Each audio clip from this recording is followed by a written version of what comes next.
देवे सदा वंदिता श्यामा पातु सरस्वती भगवती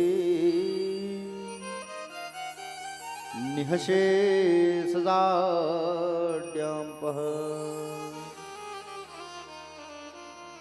वेदव्यासजी के पद कमल वंदो बारंबार मचूं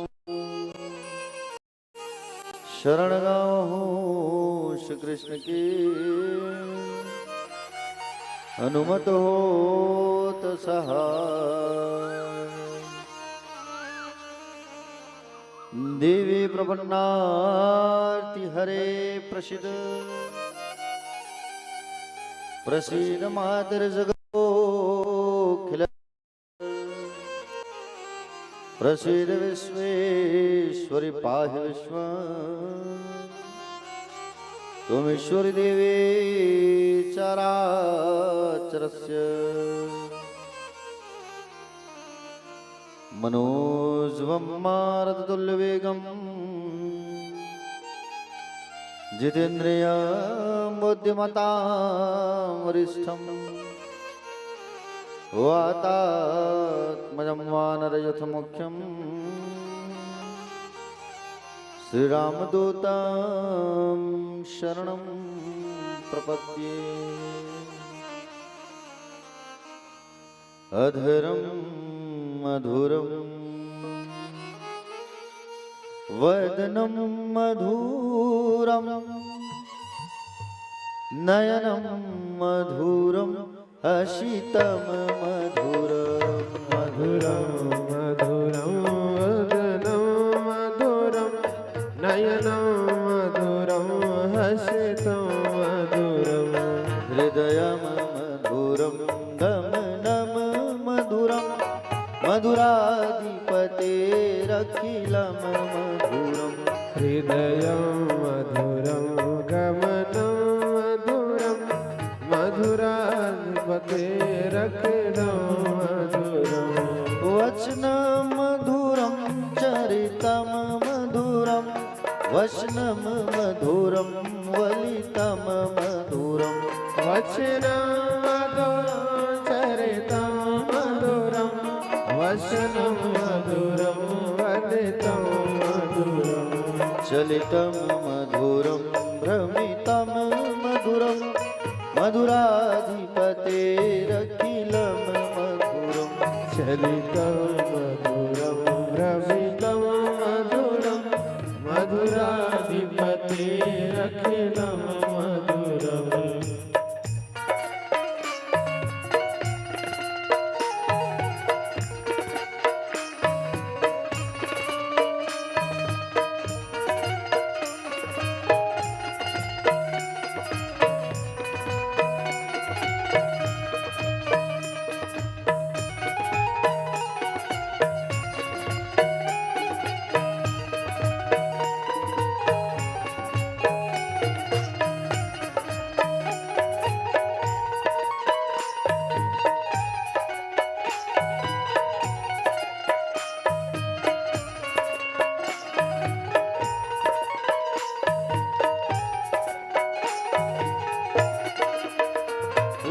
वेणुर्मधुरा रेणुर्मधुरा पाणिर्मधुरा पादो मधुरो वेणुर्मधुरा रेणुर्मधुरा पाणिर्मधुरा पादो मधुरो नित्यं मधुरं सख्यं मधुरं मधुराधिपतेरखिलं मधुरं नित्यं मधुरं सख्यं मधुरं मधुराधिपतेरखिलं मधुरं गीतं मधुरं पीतं मधुरं उक्तं मधुरं सूक्तं मधुरं गीतं मधुरं पीतं मधुरं भुक्तं मधुरं सूक्तं मधुरं रूपं मधुरं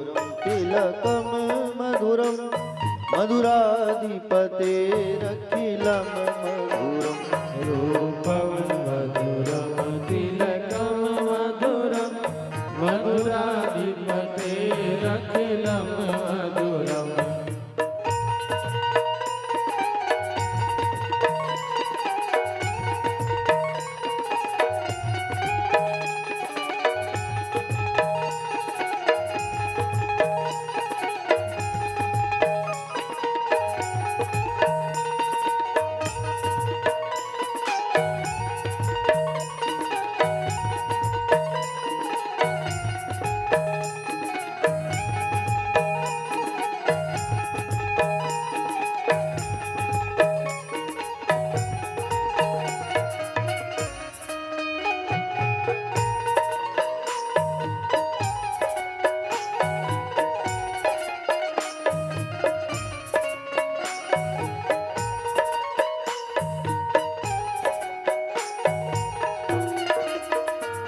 कर्णं मधुरं तर्णं मधुरं हरणं मधुरं रमणं मधुरं कर्णं मधुरं तरणं मधुरं हरणं मधुरं रमणं मधुरम् वमितं मधुरं शमितं मधुरं मधुराधिपतेरखिलं मधुरम् वमितं मधुरं शमितं मधुरं मधुराधिपतेरखिलं मधुरम् कुञ्जा मधुरा माला मधुरा यमुना मधुरा वीची मधुरा कुञ्जा मधुरा माला मधुरा यमुना मधुरा वेचिर्मधुरा सलिलं मधुरं कमलं मधुरं मधुराधिपतेरखिलं मधुरम् सलिलं मधुरं कमलं मधुरं मधुराधिपतेरखिलं मधुरम्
गोपी मधुरा लीला मधुरा युक्तं मधुरं मोक्तं मधुरम् गोपी मधुरा लीला मधुरा युक्तं मधुरं मुक्तं मधुरम् श्रेष्ठं मधुरं श्रेष्ठं मधुरं मधुराधिपतेरखिलं मधुरम् श्रेष्ठं मधुरं श्रेष्ठं मधुरं मधुराधिपतेरखिलं मधुरम् गोपा मधुरा गाओ मधुरा यष्टिर्मधुरा श्रेष्ठिर्मधुरा गोपा मधुरा गाओ मधुरा यष्टिर्मधुरा श्रेष्ठिर्मधुरा दलितं मधुरं कलितं मधुरं मधुराधिपतेरखिलं मधुरम् दलितं मधुरं कलितं मधुरं मधुराधिपतेरखिलं मधुरम् मधुराधिपतेरखिलं मधुरम् मधुराधिपतेरखिलं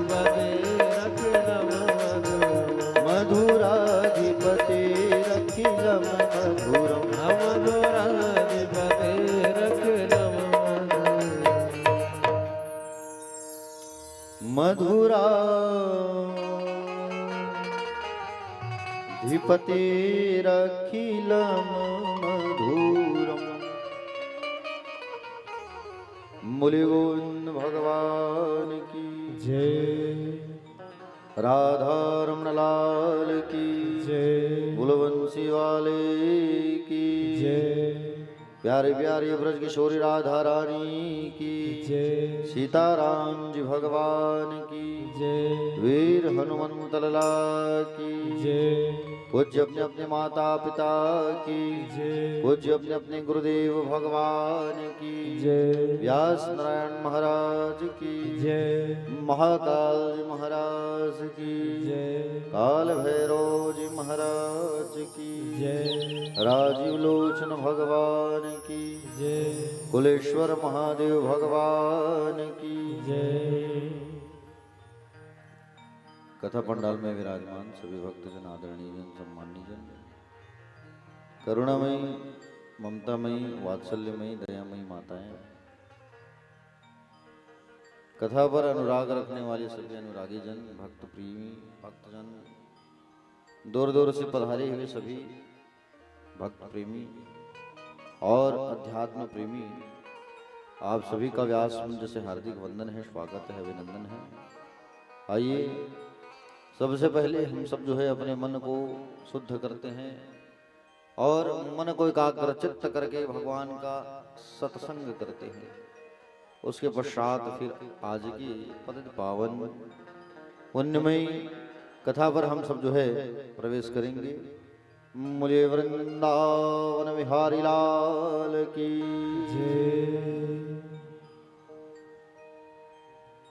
मुझे चरणों से लगा ले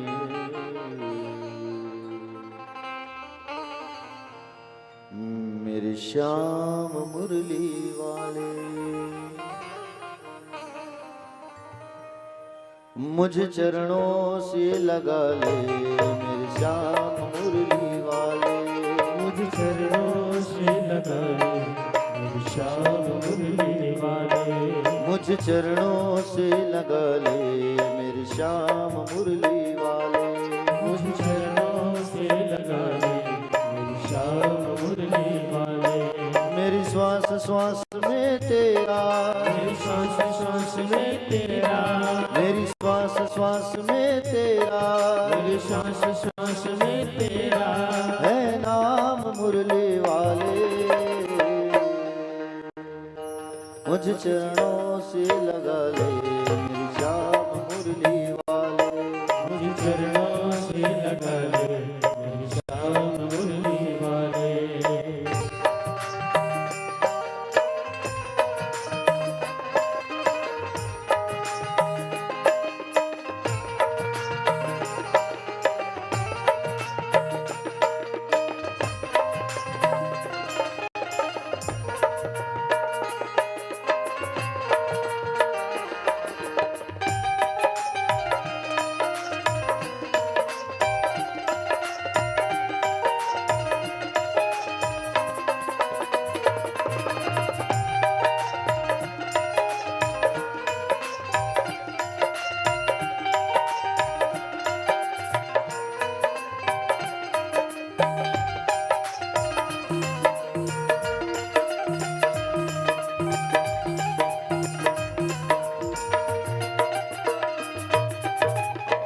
भक्तों की तुमने कान्हा विपदा हटारी भक्तों की तुमने कान्हा विपदा हटारी मेरी भी बाह थामो आके बिहारी मेरी ही बात थामो आके बिहारी मेरी भी बाह थामो आके बिहारी मेरी ही बात थामो आके बिहारी बिगड़ी बनाए तुमने बिगड़ी बनाए तुमने बिगड़ी बनाए तुमने बिगड़ी बनाए तुमने हर काम मुरली वाले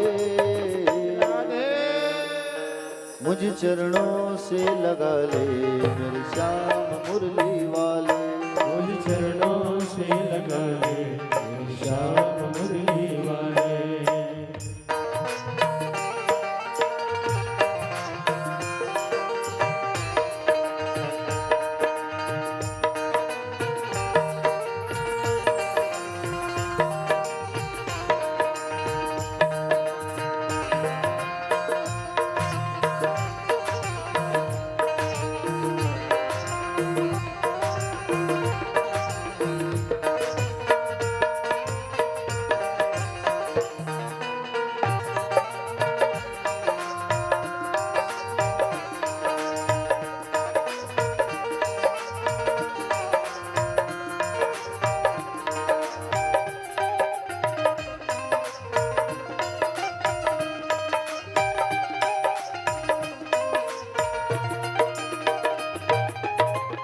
पतझड़ है मेरा जीवन बन के बाहर आजा, पतझड़ है मेरा जीवन बन के बाहर आजा, सुन ले पुकार का नाम बस एक बार आजा, सुन ले पुकार का नाम बस एक बार आजा, सुन ले पुकार का नाम बस एक बार आजा, सुन ले पुकार का नाम बस एक बार आजा, बेचैन मन के तुम ही, बेचैन मन के तुम ही, बेचैन मन के तुम ही, बेचैन मन के तुम ही, राम मुरली वाले मुझ चरणों से लगा ले मेरी श्याम मुरली वाले, मुझ चरणों से लगा ले मेरी श्याम मुरली वाले।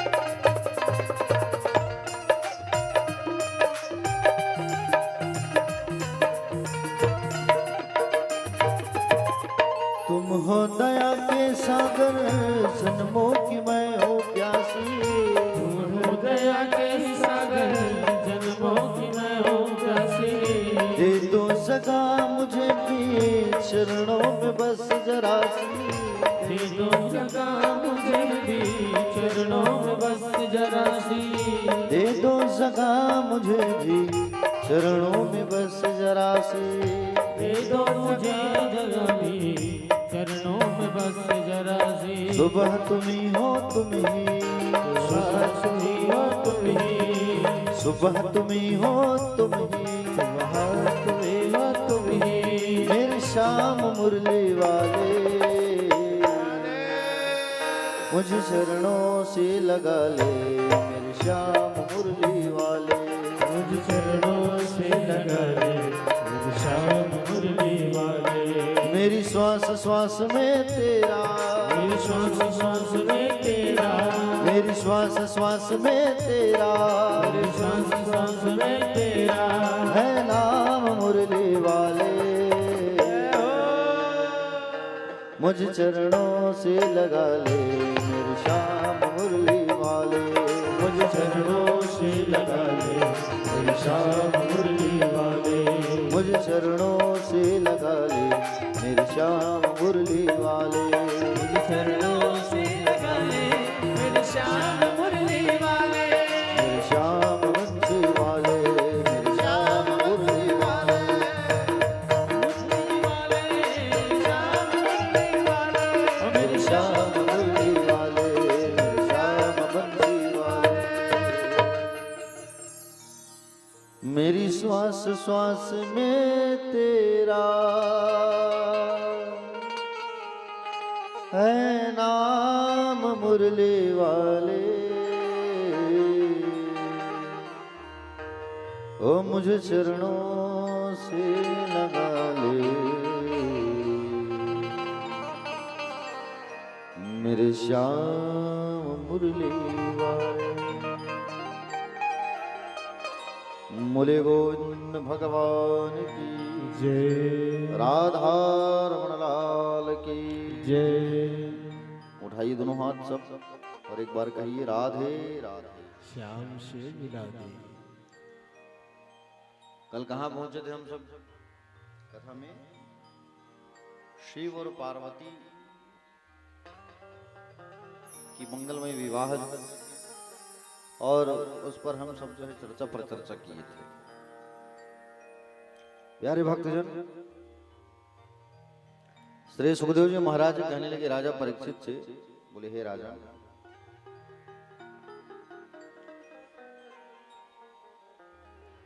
कल बेटियों की कथा मैंने तुम्हें रसपान कराया था और आज बेटों की कथा सुनेंगे। मनु महाराज के दो बेटे प्रियव्रत और उत्तानपाद। प्रियव्रत का अर्थ होता है जिन्हें व्रत प्रिय लगे वो है प्रियव्रत, और उत्तानपाद का अर्थ होता है जो माँ के गर्भ से उल्टा पैदा होता है वो है उत्तानपाद। समझ रहे हो ना? बहुत अच्छी प्रसंग है। सुखदेव महाराज ने राजा परीक्षित से कहा, प्रियव्रत उत्तानपादो शतरूपापते सुतौ वासुदेवस्य कलया रक्षायाम जगतः स्थितौ। प्रियव्रत और उत्तानपाद ये दो पुत्र हैं मनु जी के। संसार में सबसे पहले कौन आया? कौन आया संसार में सबसे पहले? कल बताया ना कथा में, मनु और शत्रुपा। और मनु और शत्रुपा की तीन बेटियां आकुति, देवहूति, प्रसूति, और उनके दो पुत्र है ना, उत्तानपाद और प्रियव्रत। तो पहले उत्तानपाद की कथा सुनाते हैं, फिर प्रियव्रत की कथा सुनेंगे। उत्तानपाद की पत्नी का नाम था सुनीति और एक का नाम था सुरुचि। सुरुचि से महाराज बहुत प्रेम किया करते थे, है ना? सुरुचि से बहुत प्रेम करते थे महाराज जो है। सुरुचि इतना ईर्ष्या करती थी सुनीति से कि उसके चलते वो महल को छोड़ करके बाहर रहती थी, आश्रम में संतों के पास, संतों के सानिध्य में रहा करती थी। सुनीति और सुरुचि दोनों में फर्क क्या है? देखो, सुनीति का अर्थ होता है जो अच्छी नीति से जीवन यापन करे, जो अपने परिवार को, अपने बच्चों को, अपने पूरे सास ससुर को अच्छा ज्ञान प्रदान करे और अच्छी नीति से व्यवहार कुशल हो करके आचरण, धर्माचरण से सुंदर परिवार को चलाए, वो है सुनीति, है ना? और सुरुचि किसे कहा जाता है? जो भविष्य का ना सोच के वर्तमान का सोच, सुरुचि। सुरुचि कहते हैं इस मन को। ये मन क्या कहता है? बोले अभी हम बैठे हैं, चलो थोड़ा नींद आ रहा है, चाय पी ले, मन कहता है। ये मन कहता है चलो कहीं घूम करके आ जाए, थोड़ा 2-4 कदम चल करके आ जाए, पैर दुख रहा है। ये मन कहता है कि बोले आज ये सब्जी बना करके हम खा लें।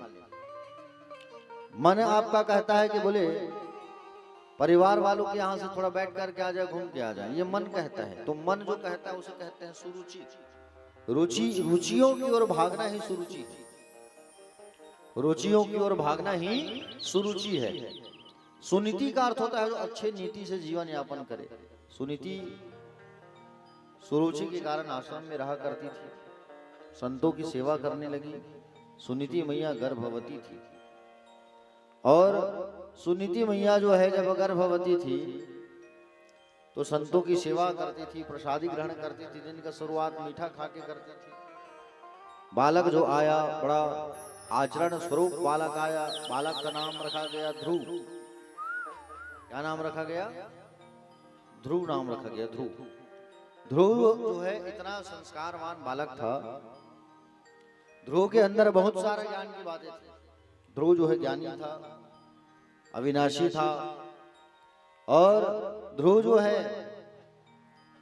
बचपन से इसकी माँ इसके अंदर बहुत सारा खूब अच्छा संस्कार जो है डाली थी, प्यारे खूब संस्कार, और इतना सुंदर संस्कार डाली थी जिसके चलते, संस्कार के चलते बच्चा धीरे धीरे बड़ा होता गया। संस्कार देना माता पिता के ऊपर ही होता है। एक बच्चे को संस्कार हम कैसे दें, समझ रहे हो ना?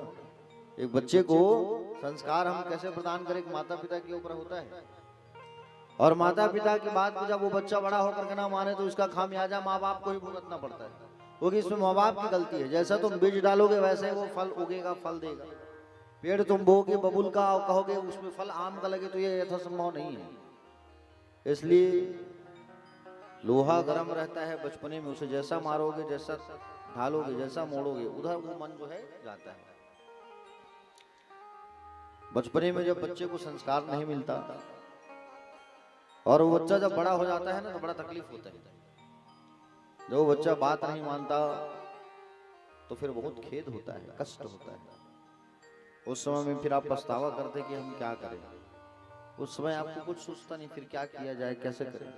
इसलिए बचपन से ही छोटी छोटी गलतियों को उनको डांटो, छोटी छोटी गलतियों को उनको सुधरवाओ। माता और पिता से कैसे मर्यादा से बात किया जाता है ये उनको बताओ। अगर कोई बड़ा है तो उनसे आप शब्द से संबोधित करे, आप से बात करे। छोटा कोई है तो फिर तुम से बात करे। माँ बाप का मर्यादा करे।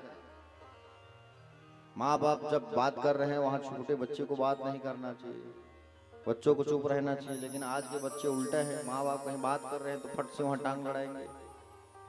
तो ये छोटी छोटी बातों का हमको विशेष ख्याल रखना चाहिए।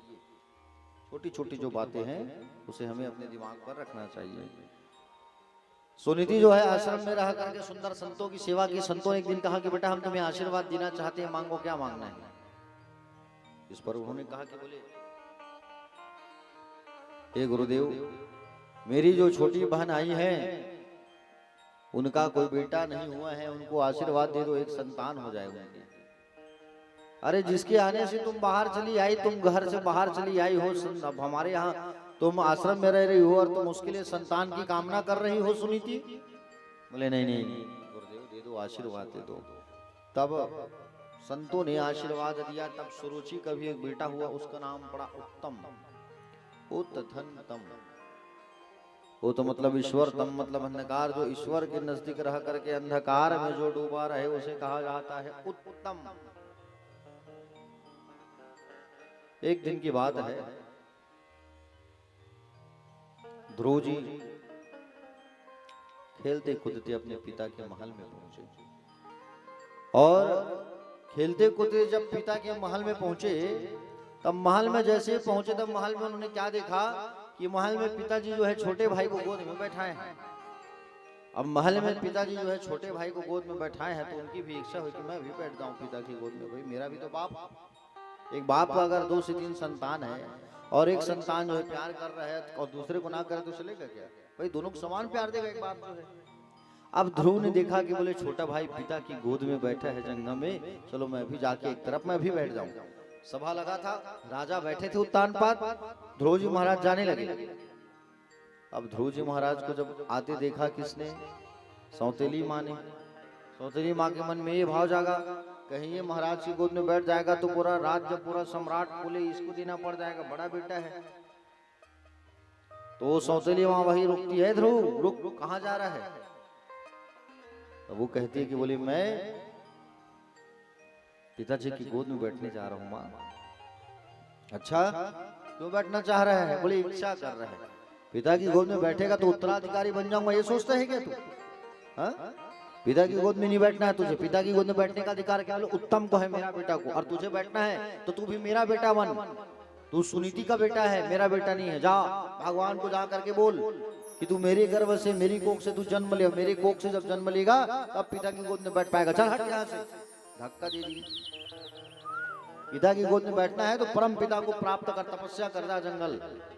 अब धक्का दे दी। 5 साल का उम्र है उसका, कितना उम्र है बताओ ना? 5 साल का बच्चे का कितना बड़ा होता है 5 साल? भाई 5 साल तक बचपने में बच्चों के अंदर भगवान को स्वरूप होता है 5 साल तक, समझ रहे हो? अब 5 से 10 साल तक उनको फिर डांटना चाहिए। 5 साल तक बच्चों में ईश्वर का स्वरूप होता है, और 5 जैसे ही वो पार करे तो 5 से 10 साल तक खूब डांटो। 10 साल जब पार कर लिया बच्चा तो उससे एक मित्र की तरह व्यवहार करो, समझ रहे हो ना? ध्रुव जी महाराज रोते रोते माँ के पास आने लगे। माँ तो माँ होती है ना, माँ तो माँ होती है। अब माँ को जाकर के बताया गया कि तुम्हारे बेटे का भरी सभा में अपमान कर दिया गया, धक्का दिया गया, बैठने की इच्छा थी, चाहत थी, लेकिन उस पिता की गोद में बैठने नहीं दिया गया। इस बात को सुन करके सुनीति को बड़ा दुख लगा कि भरी सभा में मेरे बेटे का बेइज्जती हुआ, अपमान हुआ। रोते रोते आ रहा है बच्चा जो है, और वो बच्चा रोते रोते जब आ रहा था, बच्चा जब रोते रोते आ रहा था, माँ ने देखा दूर से कि बोले मेरा बेटा रोते आ रहा है। दौड़ के जाके माँ गले लगा ली, क्योंकि माँ तो माँ होती है ना। हाँ। माँ के पास जब भी जाओगे, आप लोगों में से कितने लोगों की माँ है? जरा हाथ उठाओ। इनकी माता है और पिता है? हाँ ठीक, हाथ नीचे कर लो। जब भी कोई तकलीफ होता है, कोई दुख होता है, तो माँ के पास जाओ। तो माँ के पास जब जाओ तो माँ जो है हमें प्रेम करती है, मार्गदर्शन करती है और प्यार करती है। जब तुम दुखी होते हैं तो तुम्हारे दुखी से तुम्हारी माँ बहुत दुखी होती है। तुमसे ज्यादा दुखी तुम्हारी माँ होती है, याद रखना। इसलिए अगर माँ बाप जिंदा हैं तो उनकी कदर करो। माँ जो होती है संसार की जगत जननी होती है। तुम किसी की पूजा ना करो और अपनी माँ की पूजा करो, पिता की पूजा करो, पूरा सुख समृद्धि तुम्हें प्राप्त हो जाएगा। माँ बाप की अगर तुम पूजा करोगे तो, समझ रहे हो ना। माँ और बाप तो ऐसे संपत्ति होती है, चाह के भी दोबारा नहीं प्राप्त हो सकते। आज ध्रुव भी रो रहा है अपनी माँ के पास सिसक सिसक के। एक बच्चा जब कष्ट में होता है तो सबसे पहले माँ को ही याद करता है। एक बच्चा जो है जब कष्ट में होता है तो सबसे पहले माँ को ही याद करता है। समझ रहे हो ना, क्योंकि माँ माँ होती है। ध्रुव जी रो रहे हैं, माँ को तो पहले ही पता चल चुका है, गले से लगा के रो रही है माँ जो है। ध्रुव जी रोने लगी, माँ भी रो रही है। बेटा चुप हो जा, चुप हो जा। सुंदर ध्रुव जी महाराज को माँ जो है चुप कराने लगी, शांत कराने लगी। शांत हो जा बेटा, शांत हो जा। बोलिए अपने अपने माता पिता की जय।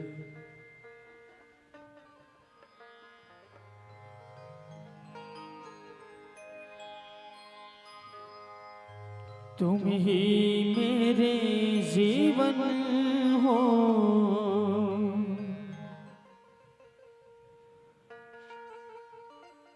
तुम ही मेरे जीवन हो। तुम्हें देख देख जी लूंगी, मैं तो तुम्हारे खातिर दुनिया का जहर पी लूंगी।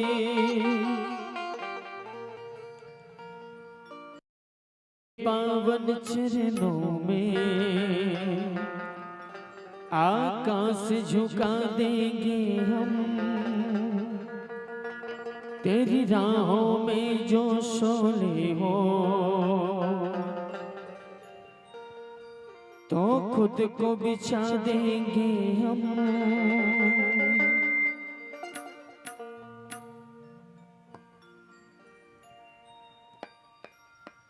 हो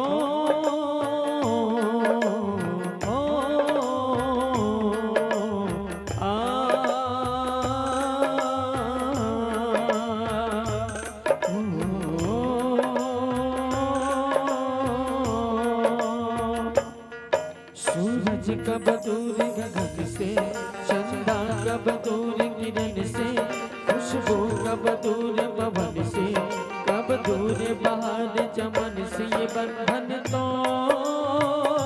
प्यार का बंधन है, जन्म का संगम है। ये बंधन तो प्यार का बंधन है, जन्म का संगम है। सूरज कब दूर गगन से, चंदा कब दूर किरण से, खुशबू कब दूर पवन से, कब दूर बहार चमन से। ये बंधन तो प्यार का बंधन है, जन्म का संगम है। ये बंधन तो प्यार का बंधन है, जन्मों का संगम है।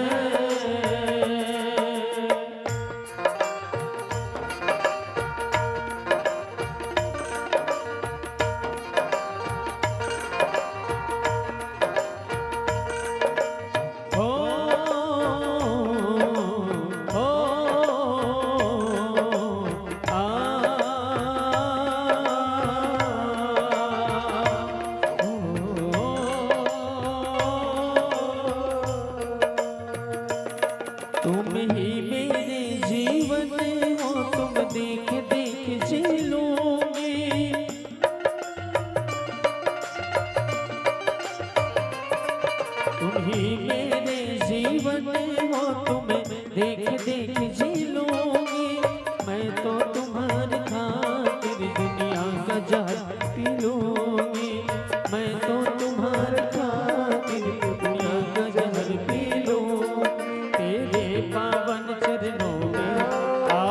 शीश झुका देंगे हम, तेरी राहों में जो शोले हो तो खुद को बिछा देंगे हम। ये बंधन तो प्यार का बंधन है, जन्म का संगम है।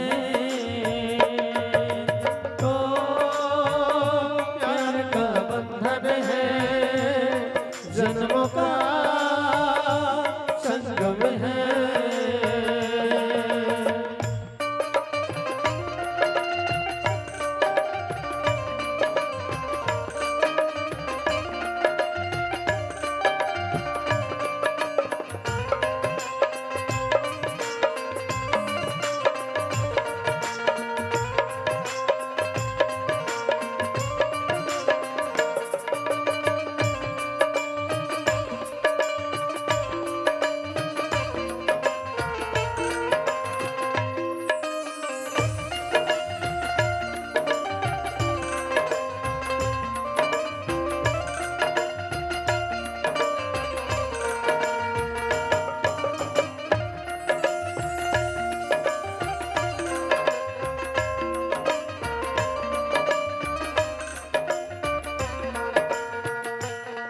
और जिनके पास माँ है ना,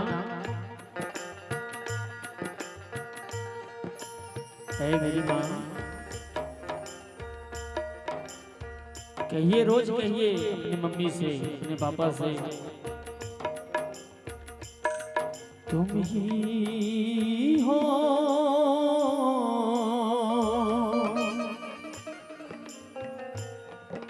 मेरे जीवन हो।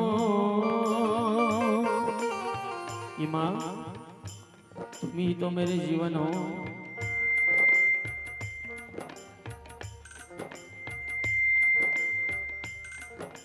और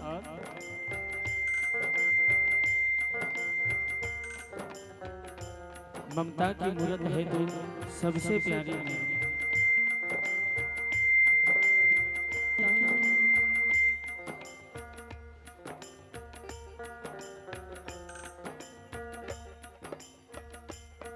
ममता के मंदिर की है तू सबसे प्यारी मूरत हो।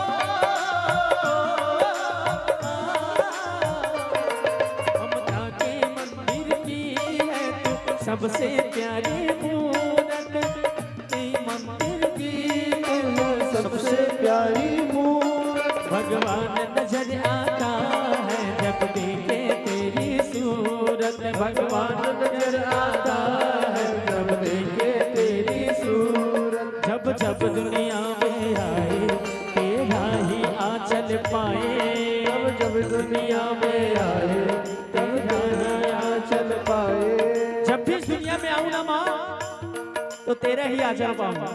माँ, ममता के मंदिर की सबसे प्यारी मूरत है तू। और हमारे जीवन में सिर्फ माँ ही मायने नहीं रखती साहब, उनसे भी बड़ा मायने रखता है बाप।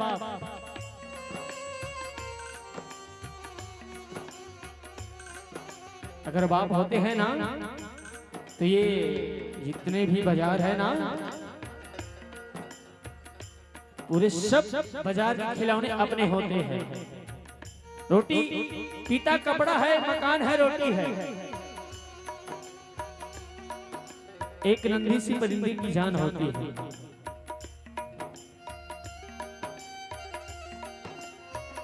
जाकर पूछिए जिनके पास माँ बाप नहीं होते,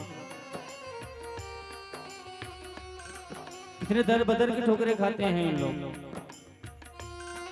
कभी कोई चौक पे रात बीतती है तो कभी कोई चौराहे पर। किस्मत वाले होते हैं साहब जिनके माँ और बाप दोनों होते हैं।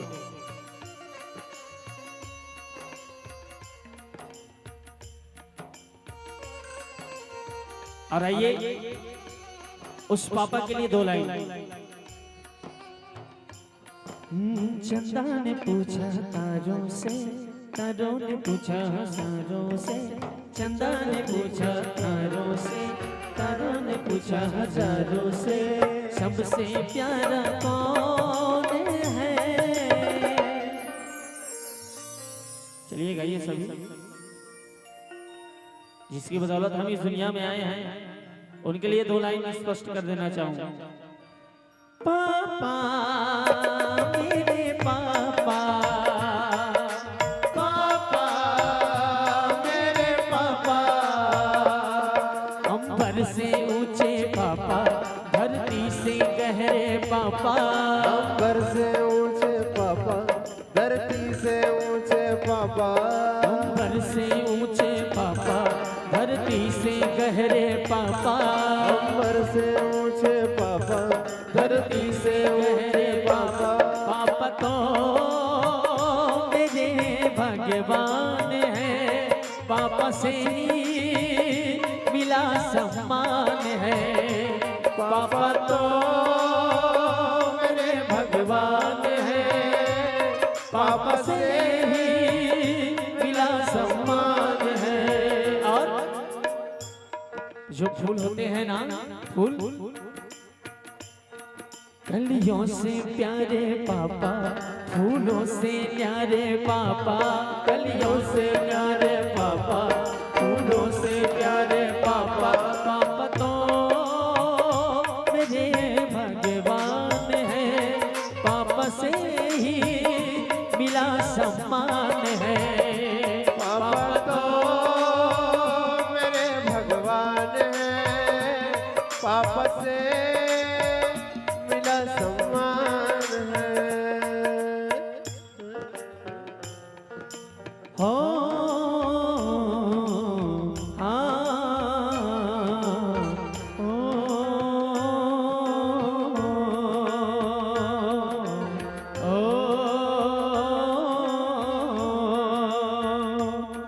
अरे चंदा ने पूछा तारों से, तारों ने पूछा हजारों से, चंदा ने पूछा तारों से, तारों ने पूछा हजारों से, सबसे प्यारा कौन है? पापा मेरे पापा, पापा मेरे पापा, पापा मेरे पापा, पापा मेरे पापा, पापा मेरे पापा, पापा मेरे पापा, पापा मेरे पापा। अरे जिसमें तो होती है पर जान नहीं होती, जाकर पूछो उनसे जिनकी माँ नहीं होती। पास बुलाती है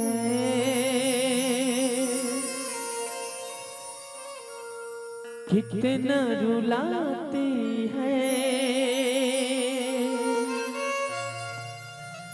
याद तुम्हारी जब जब मुझको आती है, आती है। पास बुलाती है इतना रुलाती है, पास बुलाती है इतना रुलाती है, याद तुम्हारी जब जब मुझको आती है, आती है।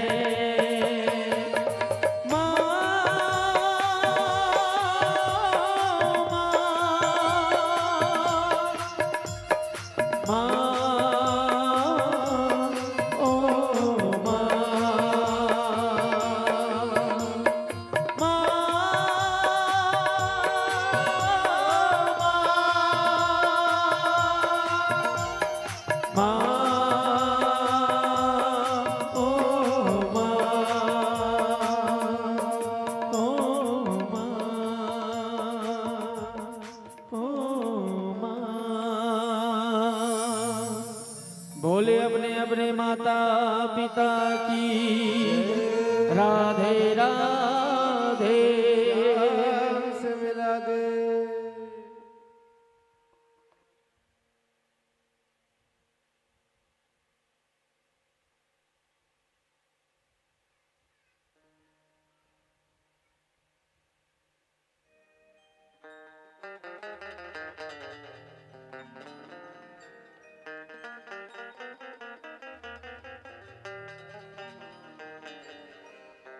बोले गोविंद भगवान की।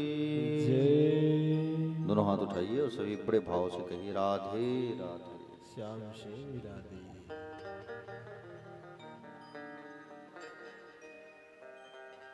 प्यारे भक्त, ध्रुव जी महाराज जो है अपनी पूज्य माँ के पास आए हुए हैं और माँ के पास देखो, माँ जो होती है वो हमारा सारा दुख तकलीफ हर लेती है। हमारे हर मर्ज की दवा होती है माँ। कभी डांटती है हमें तो कभी गले लगा लेती है माँ। हमारी आंखों के आंसू अपनी आंखों में समा लेती है माँ। अपने होठों की हंसी हम पर लुटा देती है माँ। हमारी खुशियों में शामिल होकर अपने गम भुला देती है माँ। जब भी कभी ठोकर लगे तो हमें तुरंत याद करती है, हमें तुरंत याद आती है किसकी? माँ। दुनिया की तपिश में हमें आंचल की शीतल छाया देती है कौन? माँ। खुद चाहे कितनी ही थकी हो, हमें देखकर अपना थकान भूल जाती है माँ। प्यार भरे हाथों से हमेशा हमारी थकान मिटाती है कौन? माँ। बात जब भी हो लजीज खाने की तो हमें याद आती है हमारी माँ। रिश्तों को खूबसूरती से निभाना सिखाती है माँ। लफ्जों में जिसे बयान नहीं किया जा सकता ऐसी होती है प्यारी माँ। भगवान भी जिसकी ममता के आगे सिर झुकाते हैं वो होती है माँ। प्यारे भक्तजन, माँ की एक दुआ जिंदगी बना देती है। खुद रोएगी मगर तुम्हें हंसा देगी। कभी भूल के भी माँ को मत रुलाना। एक छोटी सी गलती पूरा अर्श हिला देगी, क्योंकि तुम्हारे कारण जिस दिन तुम्हारे माँ की आंखों में आंसू आएगा उस दिन तुम्हें तुम्हारा किया हुआ सारा पुण्य जो है खत्म हो जाएगा। समझ रहे हो ना? जन्म भले ही तुमने मुझे ना दिया हो मगर मेरी जन्म जो है माँ देती है, लेकिन सारा कष्ट जो है पिता को भी होता है, याद रखना। समझ रहे हो ना? एक बाप भी हमारे सारे कष्टों को सहता है, इसलिए माँ बाप को हम जो है उनके दिल को हम कभी ना दुखाए, ये हमें कोशिश करना चाहिए। समझ रहे हो ना? माता और पिता के हृदय को हमें कभी नहीं दुखाना चाहिए, क्योंकि माता और पिता के हृदय को जो दुखाता है वो घोर नरक में जाता है। इसलिए माँ बाप के दिल को कभी नहीं दुखाना चाहिए। समझ रहे हो ना? सब कुछ सहती है फिर भी चुप रहती है कौन? माँ। अपना निवाला देकर तेरा पेट भरती है वो होती है माँ। हाँ, सच में माँ ऐसी होती है, सारे दुख झेलकर खुश तुझे वो रखती है। अपना मार कर मन तेरी जेबें भरती है, माँ ऐसी ही होती है। 9 माह भीतर रखकर तेरी लातें सहती है, फिर भी सारे काज करके कितना दर्द सह लेती है, माँ ऐसी ही होती है। तेरी खुशियों के खातिर दुनिया से लड़ लेती है वो माँ, पर तेरी सलामती की दुआ रोज वो करती है, माँ ऐसी होती है। हाँ, सच में ही माँ ऐसी ही होती है। नवरात्रि में देखो, नवरात्रि में क्या होता है, लोग जो है दुर्गा मैया की पूजा करने जाते हैं, भंडारा करवाते हैं, माता जी में नारियल चढ़ाते हैं, मिठाई चढ़ाते हैं, चुनरी चढ़ाते हैं नवरात्रि में जा जाके, लेकिन अपने घर की माँ को खुश नहीं रखते। अच्छा, एक बात बताओ, क्या तुम अपने घर के माँ की खुश नहीं रखोगे और पंडाल में मंदिर में जाके अगर तुम पूजा करोगे तो क्या वो माँ खुश रहेगी? बोलो। नहीं रहेगी। इसलिए अपने घर की माँ को पहले प्रसन्न करो, खुश करो, तब जाके मंदिर वाली माँ को तुम खुश करना। जिस दिन तुम्हारे घर की माँ खुश हो जाएगी उस दिन मंदिर वाली माँ की कृपा ऐसे ही बरसना चालू हो जाएगा। समझ रहे हो ना? ध्रुव जी कहती है, ध्रुव जी कहने लगी, माँ मैंने ऐसा कौन सा पाप कर दिया जो मुझे पिता की गोद में बैठने का वो अवसर नहीं मिल सका। माँ कहती है, बेटा तुमने दो गलती किया। पहला तो तुम साधारण बालक बन करके आ गया, तुमको देवता के घर जन्म लेना था। और दूसरा तुमने मुझ जैसे अभागा के गर्भ से तुमने जन्म लिया, तुम्हें किसी देवी के गर्भ में जन्म लेना था। और तुम साधारण बालक बन करके आए हो, बेटा तुम्हें तो कोई देवता बन करके आना था। क्या कहा है उस माँ ने? उस माँ ने कहा है कि उस माँ ने कहा है कि जंगल में जाओ और जंगल में जा करके भगवान को प्राप्त करना। अब भगवान को प्राप्त करके जब भगवान मिल जाए तो मेरी गर्भ में वास करना, ऐसा कहा है। तो ठीक कहा है बेटा, तेरी माँ ने, जा तू जंगल जा। कहाँ चले जा? जंगल जाओ, तुम वन में जाओ और वन में जा करके तपस्या करो, भगवान को प्राप्त करो। माँ वहां तो बड़े बड़े शेर भालू रहेंगे, मैं कैसे करूंगा? बेटा वो शेर और भालू में भी भगवान का वास होता है, भगवान रहते हैं, मत घबराओ। माँ क्या भगवान होते हैं तो दिखाई देते हैं? भगवान होते हैं बेटा, भगवान होते हैं, क्यों नहीं होते? जिस तरीके से एक फूल की खुशबू दिखाई नहीं पड़ती, उसी तरीके से भगवान हमें दिखाई नहीं देते, लेकिन भगवान रहते हैं। एक फूल की खुशबू हमें दिखाई नहीं देती पर भगवान रहते जरूर हैं, याद रखना। समझ रहे हो ना? कण कण में, हर क्षण में भगवान का वास है, अनुभव करो बस। समझ रहे हो ना? अनुभव, भगवान जो है अनुभव की वस्तु है। अनुभव करो कि यहाँ कथा हो रहा है, भगवान सुंदर विराजमान है, भगवान का दर्शन तुमको होगा। ध्रुव जी महाराज माँ का प्रणाम किए और माँ का प्रणाम कर रहे हैं बड़े भाव से, झुक करके, झुक करके प्रणाम कर रहे हैं। आजकल के लोगों को प्रणाम करने नहीं आता, खड़े खड़े प्रणाम करेंगे, जांग कर। अरे झुक के तो प्रणाम करो, उससे अच्छा प्रणाम ही मत करो। करते हैं कि नहीं करते? वैसे खड़े रहेंगे और ऐसे प्रणाम करेंगे। अरे झुकना सीखो, है? माता पिता क्या झुकना नहीं सिखाए हैं? सही मायने में तो माँ वो कहलाती है जो अपने बच्चों को झुकना सिखाती है। तुम्हारे पास 3 बच्चे हैं, 2 बेटे हैं, 4 बेटों की तुम अगर माँ हो और तुम अगर बेटों को, बेटियों को झुकना नहीं सिखाए, किसके सामने? भगवान के सामने। अगर तुम भगवान के सामने अगर तुम झुकना नहीं सिखाए अपने बच्चों को, तो तुम माँ कहलाने के लायक नहीं हो। भले ही तुम सुंदर सुंदर बेटा और बेटी को जन्म दो, लेकिन तुम्हारे बेटा और बेटी भगवान के सामने झुक ही नहीं रहे हैं तो धिक्कार है तुम्हें, तुम माँ नहीं कहलाओगे। तुलसीदास जी ने रामायण में स्पष्ट कहा है, क्या कहा है पता है? पुत्रवती युवती जग सोई, रघुपति भगत जासु सुत होई। वास्तव में पुत्रवती माँ वो होती है जो अपने पुत्रों को झुकना सिखाती है राघव के चरणों में, माधव के चरणों में। तुमने बच्चों को जन्म दिया, तुम्हारे बच्चे झुकना ही नहीं जानते, प्रणाम करना नहीं जानते। अरे खड़े होकर के जंघा का प्रणाम करते हैं, झुकना नहीं जानते, तो तुम माँ कहलाने योग्य नहीं हो। माँ वही कहलाती है जो अपने बच्चों को झुकना सिखाती है। पुत्रवती युवती जग सोई, रघुपति भगत जासु सुत होई। भगवान के सामने झुकना नहीं जान रहे हैं आज, तो तुम माँ कहलाने के योग्य नहीं हो। इसलिए अपने बच्चों को झुकना सिखाओ, संस्कार दो। समझ रहे हो ना प्यारे भक्तजन? ध्रुव जी माता का प्रणाम किए और माँ का प्रणाम करके जंगल की ओर प्रस्थान किए। और जंगल की ओर जब प्रस्थान किए ध्रुव जी महाराज, मार्ग में नारद जी आ रहे हैं, है ना? वन की ओर जैसे ही प्रस्थान किए तब नारद जी वहां आए। और नारद जी जब वहां आए तो नारद जी जो है ध्रुव की परीक्षा लेने आ रहे हैं। भगवान की कथा जब करोगे, भगवान की कथा जब सुनोगे तो जरूर भगवान जो है परीक्षा लेने के लिए किसी न किसी को भेजते हैं, याद रखना। मैं कहा था ना उस दिन आप लोगों को। आज ध्रुव जी महाराज जा रहे हैं तपस्या करने जंगल में, तो भगवान नारद को भेज रहे हैं परीक्षा लेने के लिए। किसको भेज रहे हैं? नारद जी आ रहे हैं परीक्षा लेने के लिए।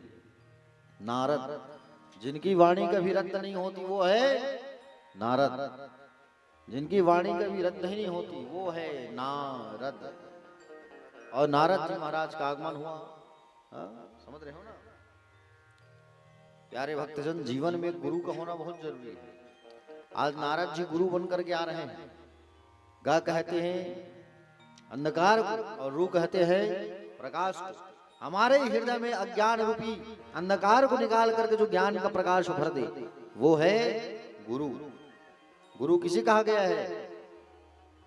जो हमारे अंदर छुपे हुए अंधकार को निकाल के प्रकाश भरे। गुरु बिन भव निधि तरय न कोई, जो विरंच शंकर सम होई। गुरु के बिना आप गोविंद से मुलाकात आपकी नहीं हो सकती। नारद जी आए ध्रुव के पास, और ध्रुव के पास आकर के कहे, क्या कहे? किसके पुत्र हो? कहां जा रहे हो? कहां से आए हो? तुम किसके बेटे हो बताओ? ध्रुव ने कहा कि बोले मैं उत्तानपाद जी का पुत्र हूं, मेरा नाम ध्रुव है। पहले तो ध्रुव ने नारद जी के चरणों में प्रणाम किया। पहले उन्होंने सुंदर प्रणाम किया, और प्रणाम करने के बाद प्यारे भक्तजन जैसे ही प्रणाम किया ध्रुव जी ने, तो प्रणाम किया तो नारद जी ने कहा पहली सीढ़ी तो मजबूत है, सीढ़ी इसकी मजबूत है, संत को इसने क्या किया? प्रणाम किया।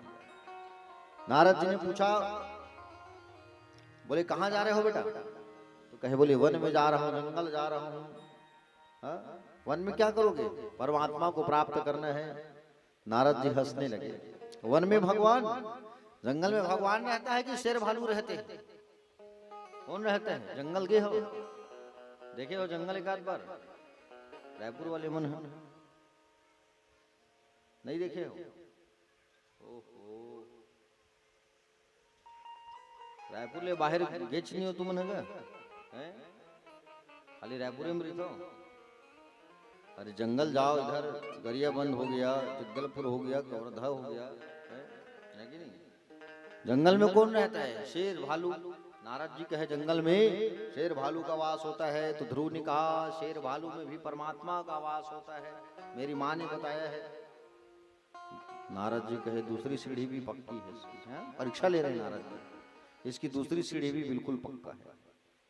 अच्छा, नारद जी ने कहा कि बोले भूख लगेगी तो भोजन कौन कराएगा? कितनी बार भोजन करते हो तुम? कितने बार खाते हो? कहे 3 बार। अच्छा, कितने बार खाते हो आप लोग? कितने बार खाते हो? जोर से बोलो। 3 बार, सुबह, दोपहर, रात, है नहीं? सुबह नाश्ता करते होगे, और दोपहर में भोजन, और फिर भोजन के बाद शयन, शयन के बाद उठे, काम का थोड़ा बहुत किए, फिर घर का काम थोड़ा बहुत किए, दिए बत्ती किए, फिर खाए और सो गए, है नहीं? 3 बार भोजन करते हो सब। अब भगवान के पास जाकर के पूजा पाठ कितने बार करते हो? ईमानदारी से बताना। 2 बार। खाना है आज जरूर रही, लेकिन कब बजे खाना है? आज दे सागला बनाना है, कल कुछ साग नहीं है, बाजार चल देते साग भजे ले आते हैं, लेकिन कल भगवान में दे भोग लगाना है। भगवान में आज गुलाब का फूल चढ़ाए हैं, कल गेंदा चढ़ाएंगे, ऐसा नहीं है। घर में एक टमाटर है नहीं है, तो अगर ख्याल है रही फ्रिज में टमाटर नहीं है, एक टमाटर ले आ गया, लेकिन भगवान ले फूल चढ़ाना है। आज गेंदा चढ़ाए भगवान को, कल सुंदर गुलाब लेके आना, ये नहीं। आज भगवान को मिश्री भोग लगाए हैं और कल भगवान को काजू बादाम का भोग लगाएंगे, ऐसा नहीं। वो खुद के खवई है याद रही, लेकिन भगवान के बारे में याद नहीं रहे, है कि नहीं? होता है ऐसा। खाना जो है 3 बार याद है, लेकिन भजन 1 बार करना है याद नहीं है। हो गए बस भगवान में, भगवान लनुहा दो, सरसर सरसर टिकल लगा दो, फूल चढ़ा दो, है नहीं? मिश्री है डब्बा में खोल के भोग लगा दो, भाई हो गए। सांझ हो गए भाई, 7 बजे चले, दिया बत्ती जला देते, दिया बत्ती जला दो, हो गया छुट्टी। इतना करने से कुछ नहीं होगा। समय निकालो भगवान के लिए, समझ रहे हो ना? आप भगवान के लिए समय निकालोगे तो भगवान आपके लिए समय निकालेंगे। प्रातः काल स्नान करो, स्नान करने के बाद सबसे पहले क्या करो? भगवान का पूजन करो। पूजन पहले, बाद में घर का काम। लेकिन आप लोग घर का काम पहले करते हो फिर पूजा करते हो। उठोगे, ब्रश करोगे, नाश्ता बनाओगे, बिना नहाए किचन में जाओगे, झाड़ू पोछा करोगे, कपड़ा धोलोगे, तब नहाओगे, तब पूजा करोगे। सब काम पहले तब पूजा बाद में। तो पूजा पहले करो तब घर का काम बाद में करो। हाँ? पूजा करने के बाद सुंदर बैठ करके माला जाप करो, भगवान का ध्यान करो, आंख बंद करके 15 मिनट उनके स्वरूप का ध्यान करो। और उसके बाद दोपहर में फिर भगवान का स्मरण करो, सायंकाल फिर बैठ के माला जाप करो। अच्छा, माला किनके यहाँ है? हाँ, ईमानदारी से बताना, हाथ उठाना। ले बताओ, 2 झन दाई भर हाथ उठा है, और बाकी है पहिने की माला है, याद रही थे 3 झन है पहिने की माला है, याद रही थे। ये साल दिवाली में मतलब गुलबंद लेवाना है, मतलब लेवाना है, रानी हार लेवाना है। हाँ, पहिने की माला है, याद रही सोना की, लेकिन भगवान की माला जाप करना है, तीन याद नहीं रहा है। एक ठन तुलसी माला ले लेन, रुद्राक्ष माला ले लेन, जाप करे भर भगवान के, ऐसे नहीं है कि नहीं प्यारे भक्तजन? भगवान का माला जो है लिया करो जाप करने के लिए। एक माला अपने पास जरूर रखो, एक माला रखो और एक गौमुखी रखो। ये गौमुखी है, ठीक है, और गौमुखी रखो एक, और एक माला भी रखो अपने पास जाप करने के लिए। ये बहुत जरूरी चीज है, ये इंपॉर्टेंट चीज है। समझ रहे हो नहीं? माला कहीं टूट गई, सोनार दुकान जाना है, परंदिनी त्वारे बाजारे, हाँ, मंगलसूत्र गुथवाना है, वो याद है, लेकिन एक ठन भगवान के लिए माला लेके आना है, वो याद नहीं है आपको। एक रुद्राक्ष माला रखो, एक तुलसी की माला रखो, सुंदर जाप करो भगवान का। तो ये सब चीज आप लोग नहीं करोगे तो कौन करेगा? हम लोग सनातनी हैं, हिंदू धर्म वाले हैं, और प्रत्येक हिंदू के पास एक गौमुखी एक माला होना चाहिए। देखो वृंदावन जाओ, वृंदावन कितने लोग गए हो? हाथ उठाओ। 1 2 3 4 5 6, बाकी लोग नहीं गए वृंदावन। घर एक काम में फुर्सत नहीं मिला महाराज, कहाँ जाओ? घर के काम हो गए, ड्यूटी हो गए, है नहीं? कैसे द्रौपदी दाई है? अरे जाओ, कम से कम जाओगे तो कुछ देखने को मिलता है, कुछ सीखने को मिलता है। भगवान का दर्शन करने साल में एक बार कम से कम कहीं न कहीं तीर्थ जरूर यात्रा किया करो। वहां जाओगे वृंदावन में, देखना सबके पास माला, सबके गले में माला, तो वहां जाओ तो कुछ सीखने को मिलता है। समझ रहे हो ना? एक माला जरूर रखो, और माला रख करके भगवान का नाम जरूर जाप करो। भगवान नाम जाप, यही तो सारे संशय की दवाई है। भगवान नाम जाप, भगवान नाम की माला, रोज माला जाप करोगे तो मन का संशय दूर होगा, मन का दुविधा दूर होगा, मन का कष्ट दूर होगा। रोज माला जाप करो, रोज भगवान का नाम गुणगान करो। एक माला टरकाओगे कम से कम 108 बार भगवान का नाम हो जाएगा। दोपहर में एक माला जपोगे फिर 108 हो जाएगा। शाम को एक माला जाप करोगे फिर 108 हो जाएगा। 300 बार कम से कम दिन में भगवान का नाम लोगे, और कल दूसरे दिन फिर माला जाप करोगे 3 बार, तो कितना हो जाएगा? 600 बार गिनती होगा। ऐसे ऐसे ऐसे कहीं 1 लाख मंत्र जाप कर लिए तो तुम्हारा मंत्र सिद्ध हो जाएगा। 1 लाख मंत्र सिद्ध होने के बाद में तुमको भगवत की कृपा होना चालू हो जाएगा। तो कब करोगे? जब भगवान का जाप करोगे, समय निकालोगे, है? समझ रहे हो ना? भगवान नाम का जाप करोगे, कीर्तन करोगे, समय निकालोगे। और ऐसा नहीं कि माला जाप करत हो, ध्यान है मोबाइल को होती है नहीं? माला जाप करते छो गैस के बटन बंद कर देते, दूध उपनाथ, ऐसे नहीं है कि नहीं? माला जाप करोगे तो ध्यान को केवल एकाग्रचित्त करके जाप करना चाहिए। तो कितने लोग मेरी बात को मानोगे आप लोग? ये बताओ, चलो कितने लोग जो मैं बोला हूं उसको कितने लोग मानोगे? ईमानदारी से बताओ। सबके घर में आहूं मैं देखे बर। हाँ, देखो, कथा सुनने के बाद उसे जब तक नहीं अपनाओगे तब तक कथा सुनने से कोई मतलब नहीं है कि नहीं? और टीवी में खलो बैठ के तुम ताली बजा सकते हो, इसे कोई मतलब नहीं है भाई। जो कथा व्यासपीठ में आप सुनने आए हो, तो इधर से सुन करके इधर से निकालोगे तो कोई मतलब नहीं है। इधर से सुन करके उसको इधर उतारो, तभी उसका फल प्राप्त होगा। कथा जो सुनोगे उसे मानो जीवन में उतारो, तभी उस कथा का फल प्राप्त होगा। समझ रहे हो नहीं? सुनने से नहीं होगा कुछ, उसे जीवन में अपनाओ, जीवन में उतारो। अगर दीक्षा ले लिए हो, गुरु बना लिए हो, तो कम से कम गुरु जी के मंत्र को जाप किया करो अपना अपना। कितने लोग दीक्षा ले लिए हो? गुरु मंत्र को जाप किया करो, कम से कम गुरु मंत्र 3 बार जाप करो। कुछ नहीं करोगे तो एक माला टरकाओ कम से कम गुरु जी के नाम से। तो 3 बार खवई जरूर याद रहे, लेकिन 3 बार भजन है याद नहीं रहा है, भगवान का नाम लेना है। इसलिए क्या कहते हैं हमारे संत महात्मा जन जो है, 3 बार भोजन भजन एक बार, 3 बार भोजन भजन एक बार। कितने बार करते हो भजन? मुस्कुरात रहे हो तुम, है? 3 बार भोजन भजन एक बार, 3 बार भोजन भजन एक बार, उसमें भी आते हैं झंझट हजार, उसमें भी आते हैं झंझट हजार। 3 बार भोजन भजन एक बार, 3 बार भोजन भजन एक बार, 3 बार भोजन भजन एक बार, 3 बार भोजन भजन एक बार, उसमें भी आते हैं झंझट हजार। उसमें भी आते हैं झंझट हजार। आइए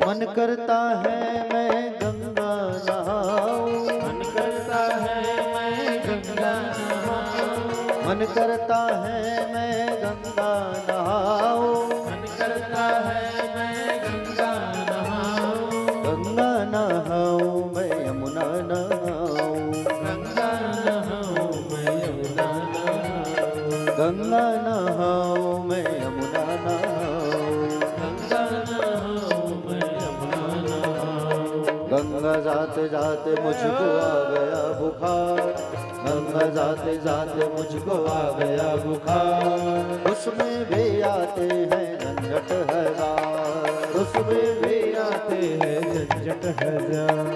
3 बार भोजन भजन एक बार, 3 बार भोजन भजन एक बार, उसमें भी आते हैं झंझट हजार। उसमें भी आते हैं झंझट हजार।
मन करता है मैं दर्शन को जाऊं, मन करता है मैं दर्शन को जाऊं, मन करता है मैं दर्शन को जाऊं, मन करता है मैं दर्शन को जाऊं, दर्शन को जाऊं मैं माला जप आऊं, दर्शन को जाऊं मैं माला जप आऊं, दर्शन को जाऊं मैं माला जप आऊं, दर्शन को जाऊं मैं माला जप आऊं, माला जपते जपते देखो आ गए रिश्तेदार, माला जपते जपते देखो आ गए रिश्तेदार, उसमें भी आते हैं झंझट हजार, उसमें भी आते हैं झंझट हजार।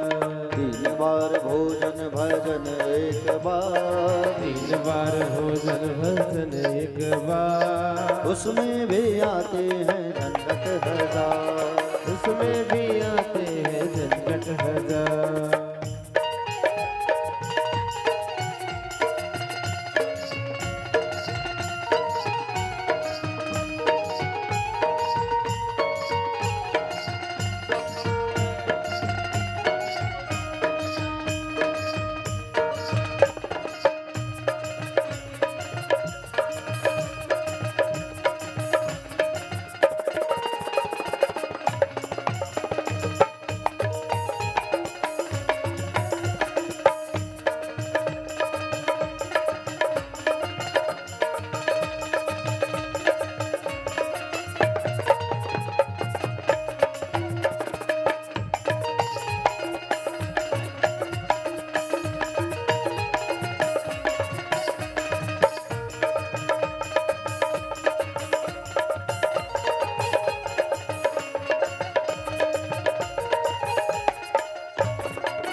कर आऊं। मन करता है मैं दान कर आऊं। मन करता है मैं दान कर आऊं। मन करता है मैं दान कर आऊं। दान कर आऊं मैं धर्म कर आऊं। दान कर आऊं मैं धर्म कर आऊं। दान कर आऊं मैं धर्म कर आऊं। दान कर आऊं मैं धर्म कर आऊं। बड़ा है परिवार देता न कोई उधार। बड़ा है परिवार देता न कोई उधार। उसमें भी आते हैं झंझट हजार। उसमें भी आते हैं झंझट हजार। 3 बार भोजन भजन एक बार। 3 बार भोजन भजन एक बार। उसमें भी आते हैं झंझट हजार। उसमें भी आते हैं झंझट हजार। उसमें भी आते हैं झंझट हजार। उसमें भी आते हैं झंझट हजार। उसमें भी आते हैं झंझट हजार। उसमें भी आते हैं झंझट हजार। उसमें भी आते हैं झंझट हजार। उसमें भी आते हैं झंझट हजार। उसमें भी आते हैं झंझट हजार। उसमें भी आते हैं झंझट हजार।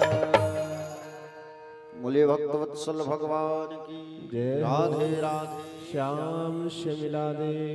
तो नारद जी ने कहा कि बेटा एक बात बताओ, कितने बार भोजन करते हो तुम?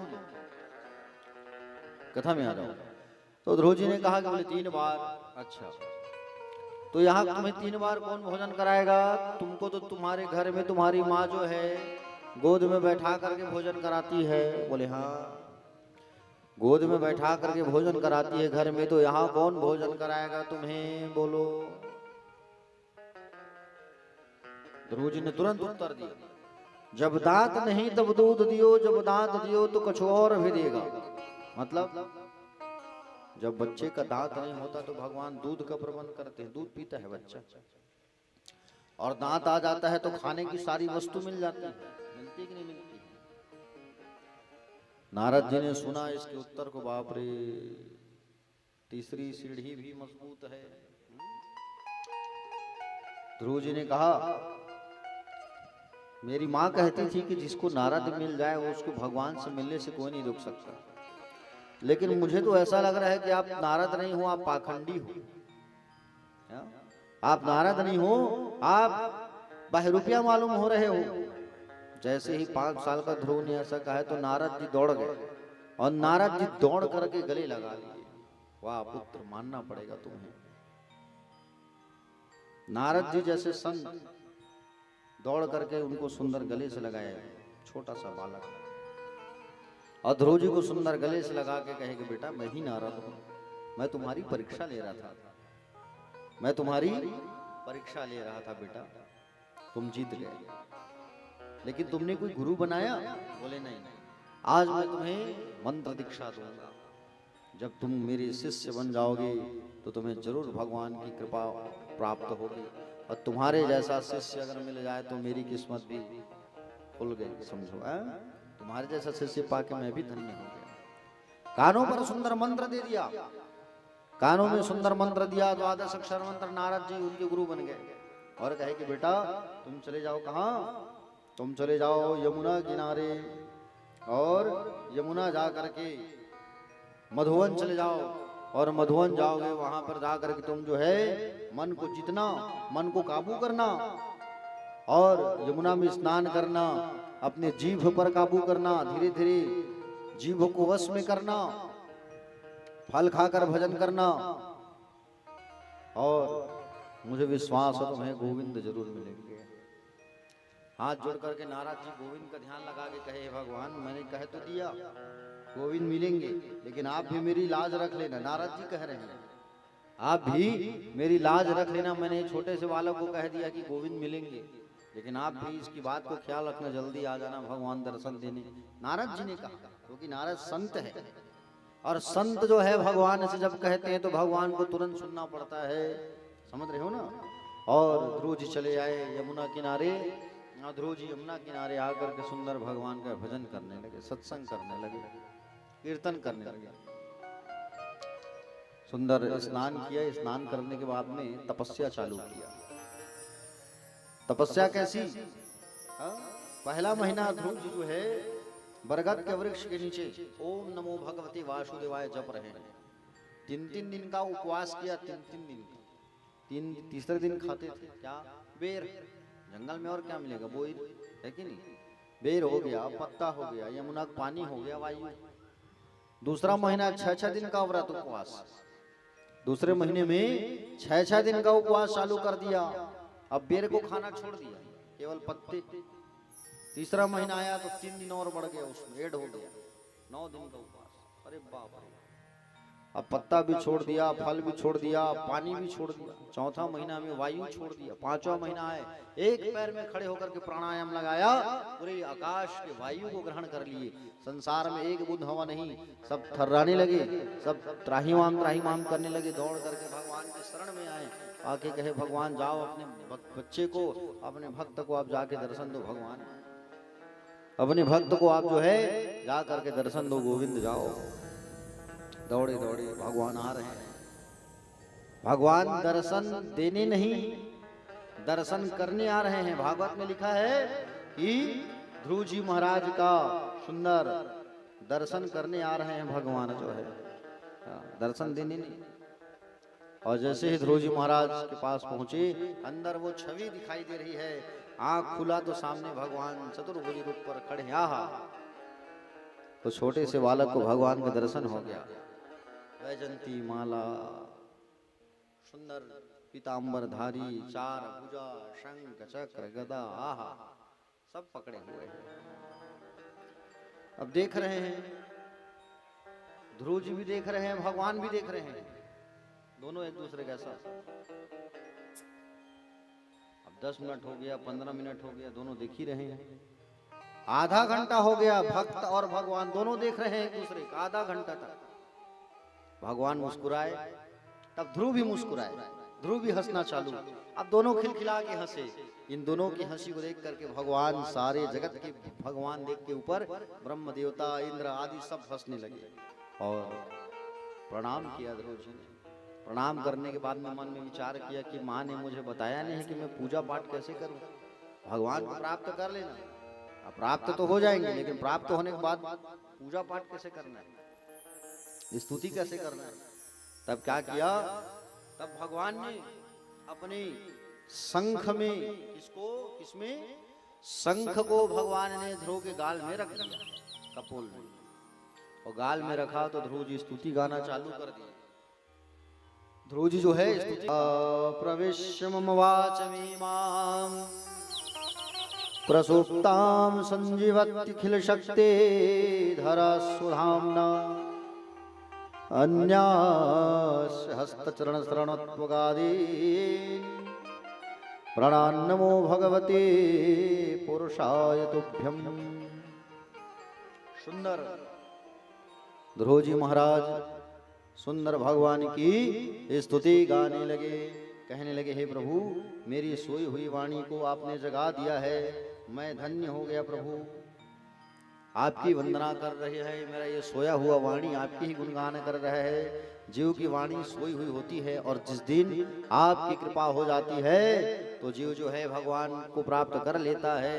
अरे जिस दिन आपकी कृपा हो जाती है तो गूंगा बोलना चालू कर देता है, लंगड़ा दौड़ना चालू कर देता है, अंधा देखना चालू कर देता है। समझ रहे हो ना? भगवान से ध्रुव जी कह रहे हैं कि बोले प्रभु, आपकी महिमा अपरंपार है ना। परमात्मा को जानने वाला परमात्मा मय हो जाता है, भगवान को जानने वाला भगवान के रस में डूब जाता है। हा? जैसे गोपियां, जैसे ये गोपियां जो है भगवान को भजते थे, और भगवान को भजते भजते अपने आप को ही भगवान मानना चालू कर देते थे। इतना प्रेम, इतना लगाव। भक्ति अगर हो तो ऐसी ही हो, समझ रहे हो ना प्यारे भक्तजन। आपको बता दूं मैं कि ध्रुव जी महाराज सुंदर स्तुति गाए भगवान की, और भगवान ने आशीर्वाद दिया ध्रुव जी। ध्रुव जी ने कहा, बोले प्रभु आपकी भक्ति मिल गई। भगवान ने कहा, मांगो ध्रुव, क्या मांगना है? बोले प्रभु, ये मांगने वाला आदत मत दो मुझे। अगर आपसे मांगूंगा मैं तो मुझे मेरी ये भक्ति की धारा टूट जाएगी, मैं मांगूंगा नहीं। भगवान ने कहा तुम मांगोगे नहीं, लेकिन मेरा तो कर्तव्य है बेटा तुम्हें देने का, मैं तुम्हारा पिता हूँ, परम पिता हूँ मैं। जा, मैं तुम्हें आशीर्वाद देता हूँ। जिस आसन पर, सिंहासन पर गोद में बैठने की कामना जगी थी, उस सिंहासन में तू 1 साल 2 साल 3 साल 4 साल 5 साल नहीं, 100 साल नहीं, 36,000 साल तक बैठेगा तू, मेरा आशीर्वाद है। बजाओ ऐसे भक्त के लिए ताली, ध्रुव जी के लिए। छोटा सा बालक ऐसी साधना लगाई, ऐसी भक्ति किया कि 36,000 साल तक आदमी यहाँ 36 साल तक एक सीट में नहीं बैठ सकता है कि नहीं। 36,000 साल तक उसको बैठने का आशीर्वाद मिला। भगवान का दर्शन करके वापस आए, और भगवान का दर्शन करके वापस अब आ रहे थे तो उस माता पिता को, सुरुचि और उत्तानपाद को नारद जी आकर के बताया तुम्हारा जो बेटा है वो आकर के सुंदर दर्शन करके आए, जाओ स्वागत करके लाओ। वही माँ बाप जा करके अद्भुत स्वागत करके लाए हैं, और ध्रुव जी जो है राजा बने कालांतर में। छोटा भाई जो था उत्तम, दूसरी माँ का, वो उत्तम जंगल गया, और जंगल जब गया तो वहाँ आदिवासी राजाओं से उनका मुठभेड़ हुआ, मारा गया। ध्रुव जी की 2 पत्नियां थी, भ्रमी और इला, और 2 बेटा थे, उत्कल उत्सर। उत्कल और उत्सर ये दोनों पीढ़ी चलाने लगे, समझ रहे हो ना, ये दोनों जो है चलाने लगे पीढ़ी आगे। ध्रुव जी के वंश में राजा अंग हुए, अंग नाम के राजा थे इनके वंश में, आगे पीढ़ी में। इनकी पत्नी का नाम था सुनीता। अब ये अधर्म की बेटी थी, कोई संतान नहीं हो रहा था इनका, तो राजा अंग ने यज्ञ करवाया। यज्ञ जब हुआ, देखो जिस किसी का भी संतान नहीं होता, समझ रहे हो, तो उनको एक ही सलाह दिया करो कि आप यज्ञ करो। सूर्यवंश में जितने राजा महाराजा थे, जब संतान नहीं होती थी ना तो यज्ञ करते थे, तब संतान होता था। यज्ञ क्या है? श्रीमद् भागवत, देवी महापुराण, शिव महापुराण, सतचंडी यज्ञ, लक्ष्मी नारायण यज्ञ, रुद्र चंडी यज्ञ, रुद्र यज्ञ, तो ये सब जो है यज्ञ कराने से संतान की प्राप्ति होती है, ये बिल्कुल प्रमाण है।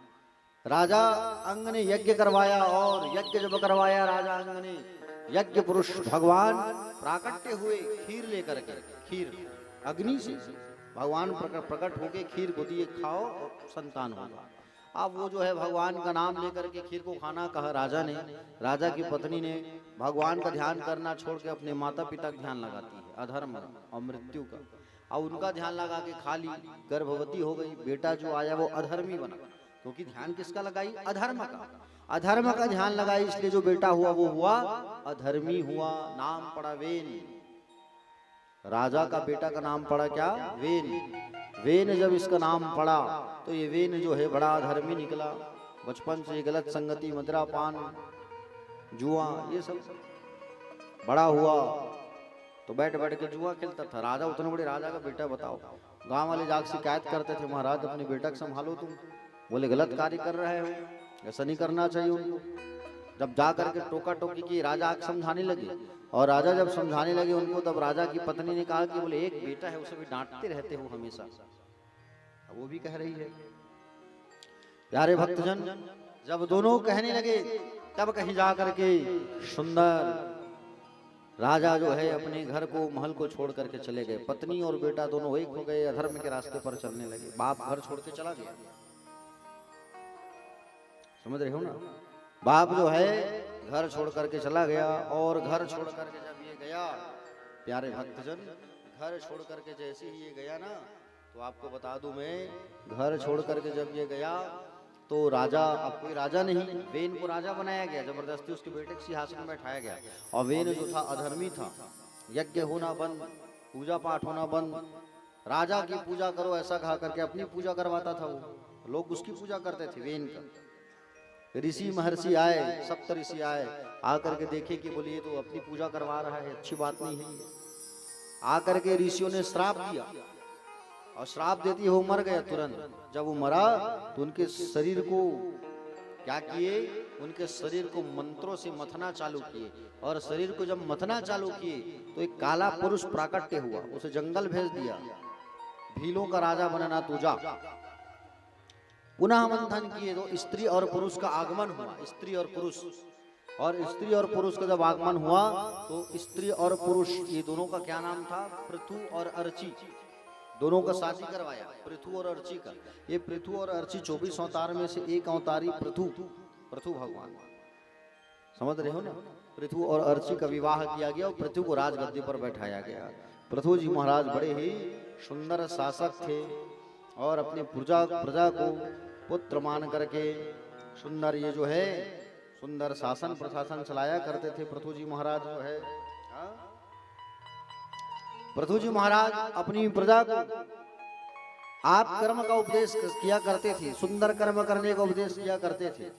एक बार सारे प्रजा जो है रोते रोते पहुंचे जनता लोग जी कि बोले महाराज हमारे खेतों से अन्न की पैदावार नहीं हो रही है, क्या करें हम।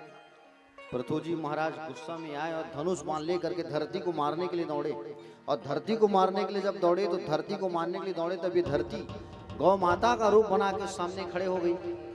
अब गौ माता थोड़ी मारे, तो बात करने लगी राजा से, महाराज मैं पृथ्वी हूँ, गौ का रूप बना के खड़ी हूँ, आप आओ और अपने हाथ से दुहो, और दुहोगे तो फिर इस धरती में अन्न का पैदा होना चालू हो जाएगा। दुहन की तो सोना चांदी अन्न प्राकृतिक वनस्पति सब निकलना चालू हुआ गौ माता से, क्योंकि पृथ्वी छुपा के रख दी थी वेन के अत्याचार से, डर के कारण, समझ रहे हो ना। अब उस जब दुहे तब सुंदर अन्न का फसल पैदा होना चालू हुआ और पृथु जी महाराज का सुंदर राजपाट चलने लगा। प्यारे भक्तजन, पृथु जी सोचने लगे लोग कर्म तो करते हैं, कार्य तो करते हैं, लेकिन परमात्मा का चिंतन भी होना चाहिए। हमारे शास्त्र भी कहते हैं, परमात्मा के अपने वचन है, क्या कहा है, तस्मात् सर्वेषु कालेषु माम स्मरयुद्धय च। गीता में कहा है भगवान ने, क्या कहा है, प्रत्येक काल में मेरा स्मरण भी करो और मेरा कर्म भी करो। कर्म भी करते रहो और स्मरण भी करते रहो। इसका मतलब क्या समझे आप, जैसे घर में खाना बनाते हो आप लोग, खाना बना रहे हो ना, तो खाना बनाते बनाते कृष्ण कृष्ण राम राम ऐसा कहो। नहा रहे हो तो भगवान का नाम लेते लेते नहाओ। भोजन खिला रहे हो खा रहे हो तो भगवान का नाम लेके खाओ। सो रहे हो तो सोने से पहले भगवान का नाम लेकर के सो आप। प्रत्येक कार्य में हमको भगवान का नाम लेना चाहिए, समझ रहे हो ना। भगवान को भूल जाएंगे तो कर्म हमारा सफल नहीं होगा। कर्म जिस कर्म में हो तो उस कर्म में भगवान को याद रखो, और भगवान को याद रखते रखते कर्म करोगे तो वो कर्म तुम्हारा सफल हो जाएगा। इसलिए दोनों ही कार्य आवश्यक है, कर्म और उसका कर्म के बाद क्या है, भगवान का स्मरण चिंतन। ठीक है, परमात्मा का चिंतन करते रहो। महाराज पृथु ने यज्ञ करने का संकल्प किया कि हम यज्ञ करेंगे भगवान का, ऐसा कहा करके यज्ञ करने की भावना जागी। और निश्चित रूप से देवराज इंद्र बन सकता है वो व्यक्ति जो यज्ञ करता है, समझ रहे हो ना। पृथु के मन में संकल्प जागा और पृथु जी ने सुंदर यज्ञ करने का ठान लिया। 99 यज्ञ चल रहा था, अश्वमेघ यज्ञ किया इसने। देखो अश्वमेघ यज्ञ का फल बता रहा हूँ, कल कथा में आएगा तो आज पहले बता देता हूँ, सुनो। अश्वमेघ यज्ञ का मतलब होता है जब यज्ञ चलता है ना तो घोड़े की पूजा करके घोड़े को छोड़ा जाता है। यहाँ यज्ञ हो रहा है और यहाँ से पूजा करके घोड़ा को कहीं छोड़ दिए और वो घोड़ा घूम फिर के यहाँ आ गया तो यज्ञ सफल माना जाता है। तो पृथु जी महाराज क्या कर रहे थे, पृथु जी महाराज जो है 99 कितना नंबर, पृथु जी महाराज जो है 99 यज्ञ चल रहा था और इंद्र आया और इंद्र आ करके उनके घोड़े को चुरा करके ले जा रहा था। घोड़ा यज्ञ इसका पूरा मत होकर के इंद्र क्या सोचता था, जो कोई व्यक्ति भगवान का भजन अच्छा करता था ना तो इंद्र को डर लगता था कहीं ये भजन करके तपस्या करके इंद्र लोग का राजा मत बन जाए। कपटी है इंद्र जो है। अब इंद्र जो है ऐसा भाव रखा और 99 यज्ञ चल रहा था, घोड़ा को चुरा लिया। और घोड़ा को चुरा लिया, पृथु ने सोचा, क्या सोचा, पृथु ने सोचा इंद्र को डर है कि कहीं मैं इंद्र ना बन जाऊं और मुझे 100 यज्ञ करने नहीं दे रहा है, 99 यज्ञ को करके ही छुड़वा रहा है। पृथु ने 99 यज्ञ किया, उस यज्ञ में भगवान नारायण प्रकट हो गए। पृथु का जो बेटा है वो जाके घोड़ा को बार बार लाता था इंद्र से, इंद्र को हरा हरा के उसका बेटा। पृथु जी का दिमाग खराब हो गया, अब मैं इंद्र की आहुति दे देता हूँ। जैसे आहुति दे रहे थे तो यज्ञ भगवान प्रकट हो गए इंद्र को सांस में लेकर के और कहा कि बोले वरदान मांगो पृथु, मैं तुमसे प्रसन्न हूं। भगवान बोले मैं कहता हूं मांगो। पृथु जी कहे मांगता वो है जिसके पास कुछ नहीं होता है प्रभु। मैं क्या मांगू आपसे? न काम ये नाथ दप्यहम कुछ नियत्रयुस्मृणाम मुझ साजा सवा महत्मांत्र हृदयान मुखे च्युतो विदत्स स्वकरणायुत में इसमें वरा। पृथु जी महाराज कहते हैं मुझे स्वर्ग नहीं चाहिए, मुझे वैभव नहीं चाहिए, ऐश्वर्य नहीं चाहिए प्रभु, मुझे मोक्ष भी नहीं चाहिए, तो क्या चाहिए? तब कहा महापुरुषों के मुख से निकली हुई अमृतवाणी आपकी कथा चाहिए। हाँ, कथा सुनने के लिए मेरे कान तरस गए हैं, मुझे कान दे दो। तो भगवान ने कान दिया, कान मांगा है कान। अब दूठन कान हावे तो भैरा हो गई सोई का। पृथु जी बताओ, उसने कहा मैं 2 कान से नहीं सुन सकता, मुझे और कान दो। तब भगवान ने उनको 10,000 कान दिया है। कितना कान दिया है? जोर से बोलो। 10,000 कान की शक्ति आ गई और 10,000 कान। और प्यारे भक्तजन, पृथु जी महाराज जो है सुंदर सत्संग करने के लिए सुंदर वहां पर सनत कुमारों का आगमन हुआ और सनत कुमारों ने सुंदर उनको पृथु जी महाराज को दिव्यमय कथा सुनाया। पृथु जी महाराज सुंदर भगवान के ध्यान करते करते करते अपने कार्यकाल को पूर्ण किए। पृथु जी महाराज जो है प्यारे भक्तजन अब 5वें स्कंद में प्रवेश कर रहे हैं। भागवत में 12 स्कंद होता है, 4 स्कंद की कथा पीछे छोड़ चुके, अब 5वें स्कंद में प्रवेश कर रहे हैं। तो 5वें स्कंद में प्रियव्रत राजा की कथा आती है। किनकी कथा आती है? प्रियव्रत। ये प्रियव्रत कौन है? किसका बेटा है प्रियव्रत? किसका बेटा है प्रियव्रत? बताओ किसका बेटा है जी? कल भी बताया था और आज भी बताया हूं कथा के शुरुआत में। किसका बेटा है? लो, अब तुम लोग ऐसे ही करोगे आप लोग तो फिर कैसे बनेगा? है मतलब ककरो ध्यान नहीं रहा है कथा में। अरे भाई, मनु और शत्रुपा के 5 संतान बताया था, 3 बेटियों की कथा सुने हो, वो तानपात की कथा सुने हुए भी। एक का नाम है प्रियव्रत, जिनको व्रत प्रिय लगे प्रियव्रत, थोड़ी देर पहले ही बताया था मैं। मनु जी महाराज का बेटा है, बड़ा बेटा प्रियव्रत। तो प्रियव्रत जी महाराज जो है विवाह नहीं करूंगा करके ठान के रखे थे। इन्होंने सोचा प्रियव्रत ने कि रात जब होता है सब सो जाते हैं, भगवान का भजन नहीं होता, कीर्तन नहीं होता, कोई भगवान का भजन करता नहीं है रात में। ऐसा सोच करके सूर्य नारायण को अस्त होने नहीं दिए। तो ज्योति के जैसा, प्रकाश के जैसा एक दिव्यमय रथ के चक्के का निर्माण किया और ऐसा रथ बनाया, ज्योतिर्मय रथ, जिसकी पृथ्वी की 7 बार परिक्रमा की और 7 बार परिक्रमा किया है। तो जहां जहां इनका रथ का चक्का धसा वहां गड्ढा हो गया, गड्ढा हुआ तो मिट्टी निकला और मिट्टी जो निकला वो क्या बना? द्वीप। और जो गड्ढा हुआ वो सागर बना। सुमेरु पर्वत के पीछे सूर्य जब जाता है तो संसार में क्या होता है? अंधेरा छा जाता है। ब्रह्मा जी आए, घबरा गए, 7 दिन तक रात ही नहीं हुए हैं उस जमाने में। 7 दिन तक रात ही नहीं हुआ सतयुग में। सोचो आप, 7 दिन तक प्रियव्रत जी ने रात नहीं होने दिया, दिन ही दिन 24 घंटा। सोचो, ब्रह्मा जी आए, समझाए बेटा ऐसा काम मत करो, देखो रात होना भी जरूरी है। रात्रि में जहाँ विषयी पुरुष आराम करते हैं वहां योगी जन समाधि लगा करके भगवान का ध्यान करते हैं योगी लोग। समझ रहे हो ना प्यारे भक्तजन? प्रकृति से आप छेड़छाड़ ना करो, उनको समझाया, तब कहीं जाकर के रात होना चालू हुआ। ब्रह्मा जी कहे अब तुम्हें विवाह करना है क्योंकि इस सृष्टि को आगे बढ़ाना है।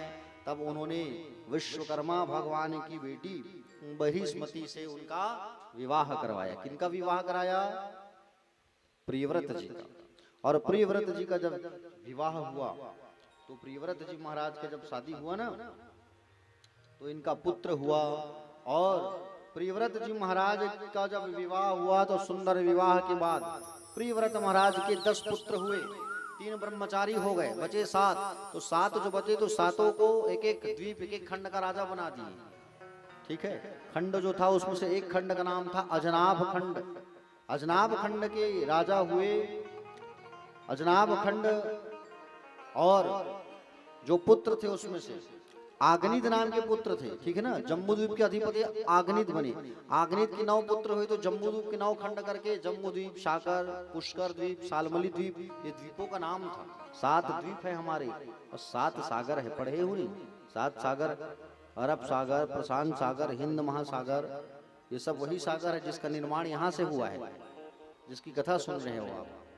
तो प्यारे भक्तजन, अजनाब खंड के राजा हुए हैं नाभि, और नाभि की शादी मेरू देवी के साथ में हुआ, और इनके यहाँ सुंदर भगवान एक अवतार धारण करके आए जिसका नाम था ऋषभ देव। क्या नाम था? ऋषभ देव बन करके आए भगवान। और ऋषभ देव इतना सुंदर इनका प्रकाश था, ज्योतिर्मय इनका कार्यकाल था, भक्ति था। तो इंद्र अपनी बेटी को इनके साथ विवाह करवाए, जयंती। इंद्र की बेटी का क्या नाम है? जोर से बोलो, जयंती। और इंद्र की बेटी का क्या नाम है? जयंत, है ना, जयंत नाम है। तो जयंती से इनकी शादी हुई, और जयंती से इनकी जब शादी हुई तो इनके कितने बेटे हुए? 100। कितने बेटे हुए? 100 बेटे हुए इनके, 100 ऋषभ देव जी के। और ऋषभ देव जी महाराज के 100 पुत्र हुए। 100 बेटों को एक दिन बैठाया, ऐसा जैसा आप लोग बैठे हो, और बैठा करके सुंदर उपदेश प्रदान किया। क्या कहा? नायम देहोदे भाजान लोके कष्टान कामान अर्हते विभंग भुजाये तपो दिव्यम पुत्र कायेन सत्यम सुद्यस्मात् ब्रह्म सौख्यम तंतम। कहा कि देखो पुत्र, यह मानव का शरीर क्यों प्राप्त हुआ है? बोले मानव का शरीर जो है सुख भोगने के लिए नहीं, अपितु भजन करने के लिए प्राप्त हुआ है। यह मानव शरीर कष्टप्रद विषय भोगों के लिए नहीं मिला है, यह तो ब्रह्म सुख का अनुभव करने के लिए प्राप्त हुआ है।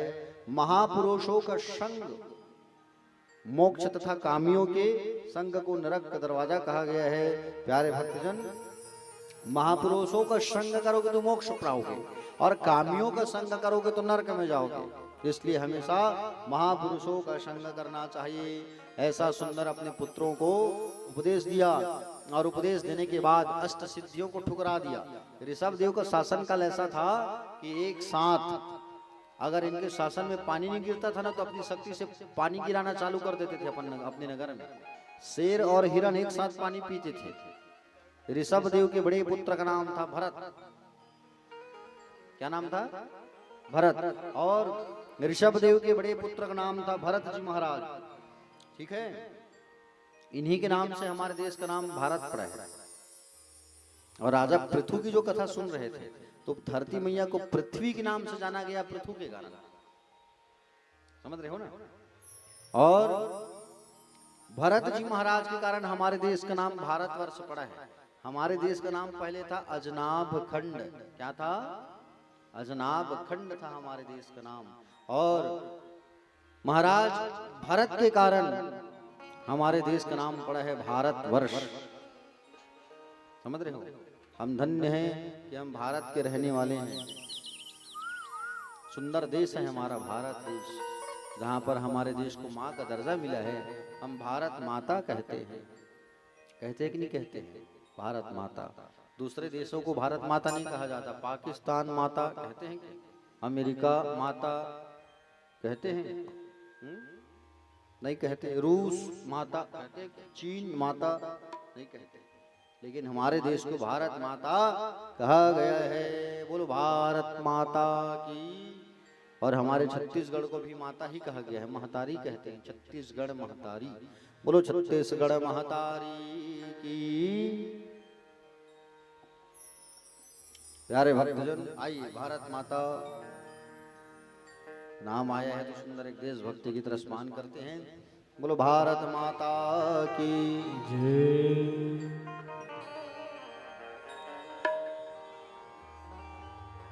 गुरु ब्रह्मा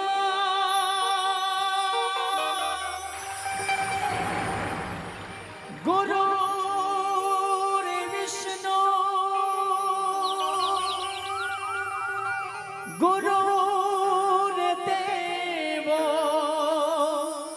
महेश्वरा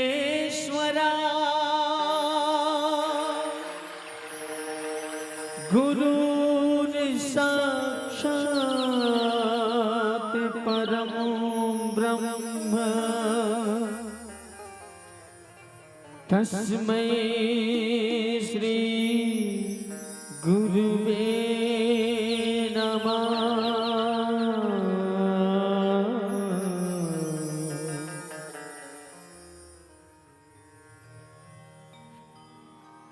जहाँ डाल डाल पर सोने की चिड़िया करती है बसेरा, वो भारत देश है मेरा, वो भारत देश है मेरा।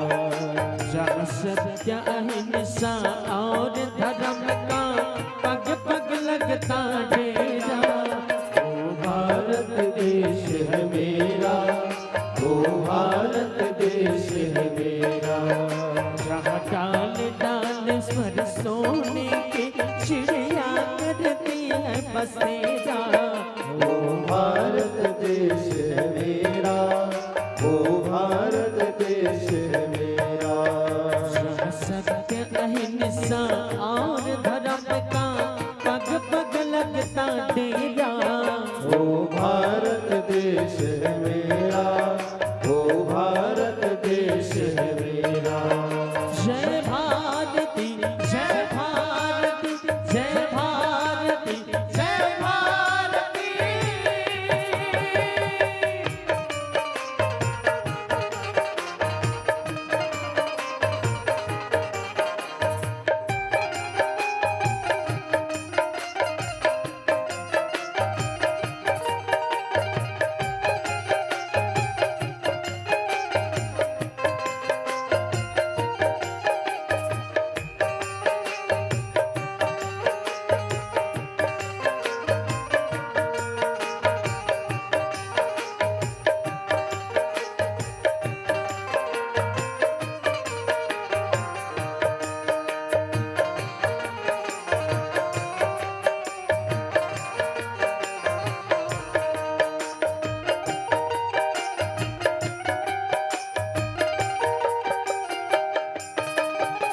ये धरती वो जहां से मुनि जपते हर नाम की माला। हरियो हरियो हरियो हरियो। जहाँ हर बालक एक मोहन है और राधा एक एक बाला, और राधा एक एक बाला। जहाँ सूरज सबसे पहले आकर डाले अपना फेरा, वो भारत देश है मेरा, वो भारत देश है मेरा। जहाँ डाल डाल पर सोने की चिड़िया करती है बसेरा, वो भारत देश है मेरा, वो भारत देश है मेरा। जय भारती जय भारती जय भारती जय भारती।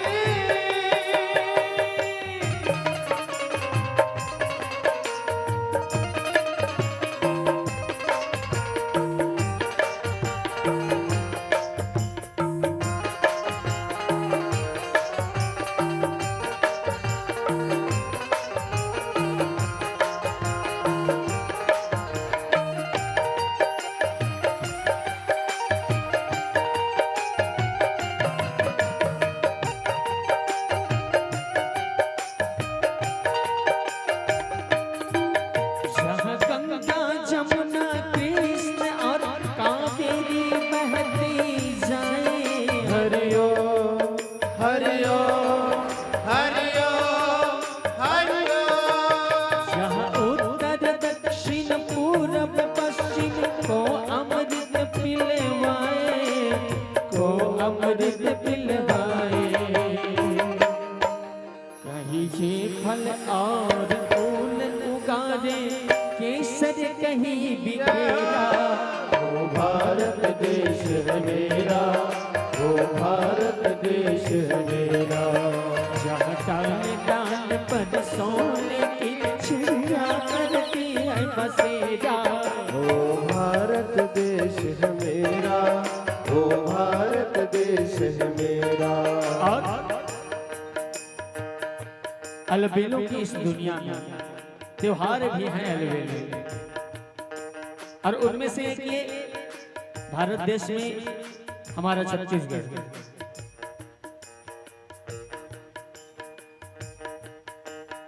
जापान जाकर के देखना, कोनो छेड़ा मांगे नहीं जाए। होली नहीं खेले वहां, उसमें से एक ये छत्तीसगढ़ है। अलबेलों की इस दुनिया में त्योहार भी है।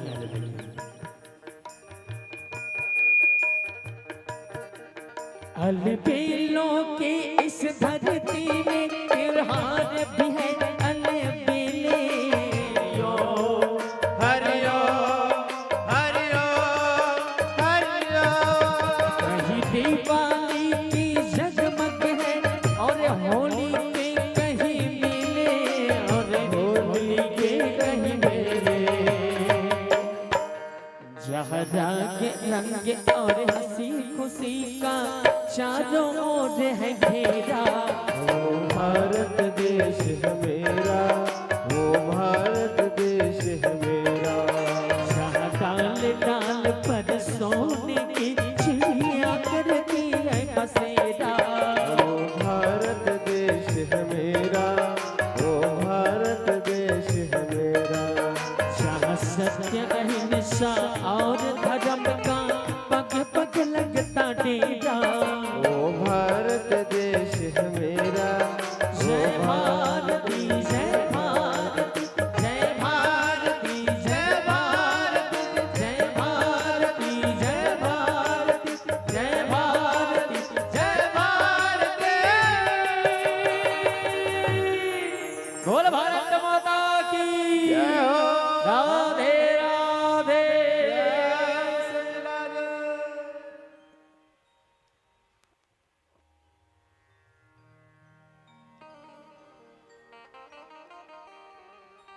बोलिए भारत माता की।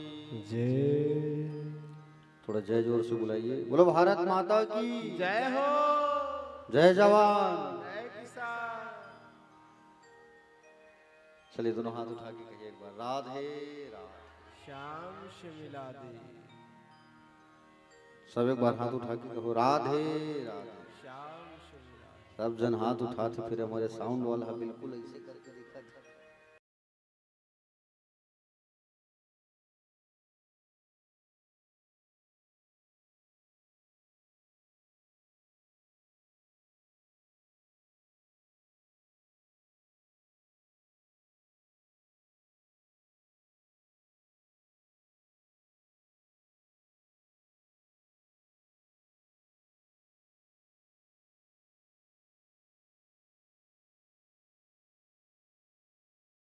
बनाया कालांतर में और परिवार को छोड़ के चले गए कहाँ? गंडकी नदी के किनारे। ये गंडकी नदी कहाँ पर है? नेपाल में। दामोदर कुंड है वहां। क्या है? दामोदर कुंड।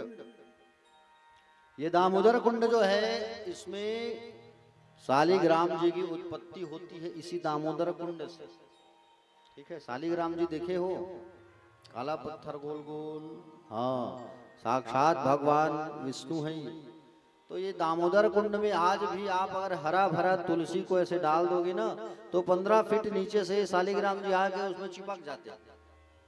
वही असली शालिग्राम। ठीक है, शालिग्राम जी कैसे उत्पन्न हुए हैं? भगवान नारायण को श्राप दिया है तुलसी मैया ने, पाषाण हो जाओ, पत्थर बन जाओ। और वही पत्थर बन गए तो छोटे छोटे कीड़े काट काट के उनको अलग करते जा रहे हैं। तो भरत जी महाराज कहाँ चले आए?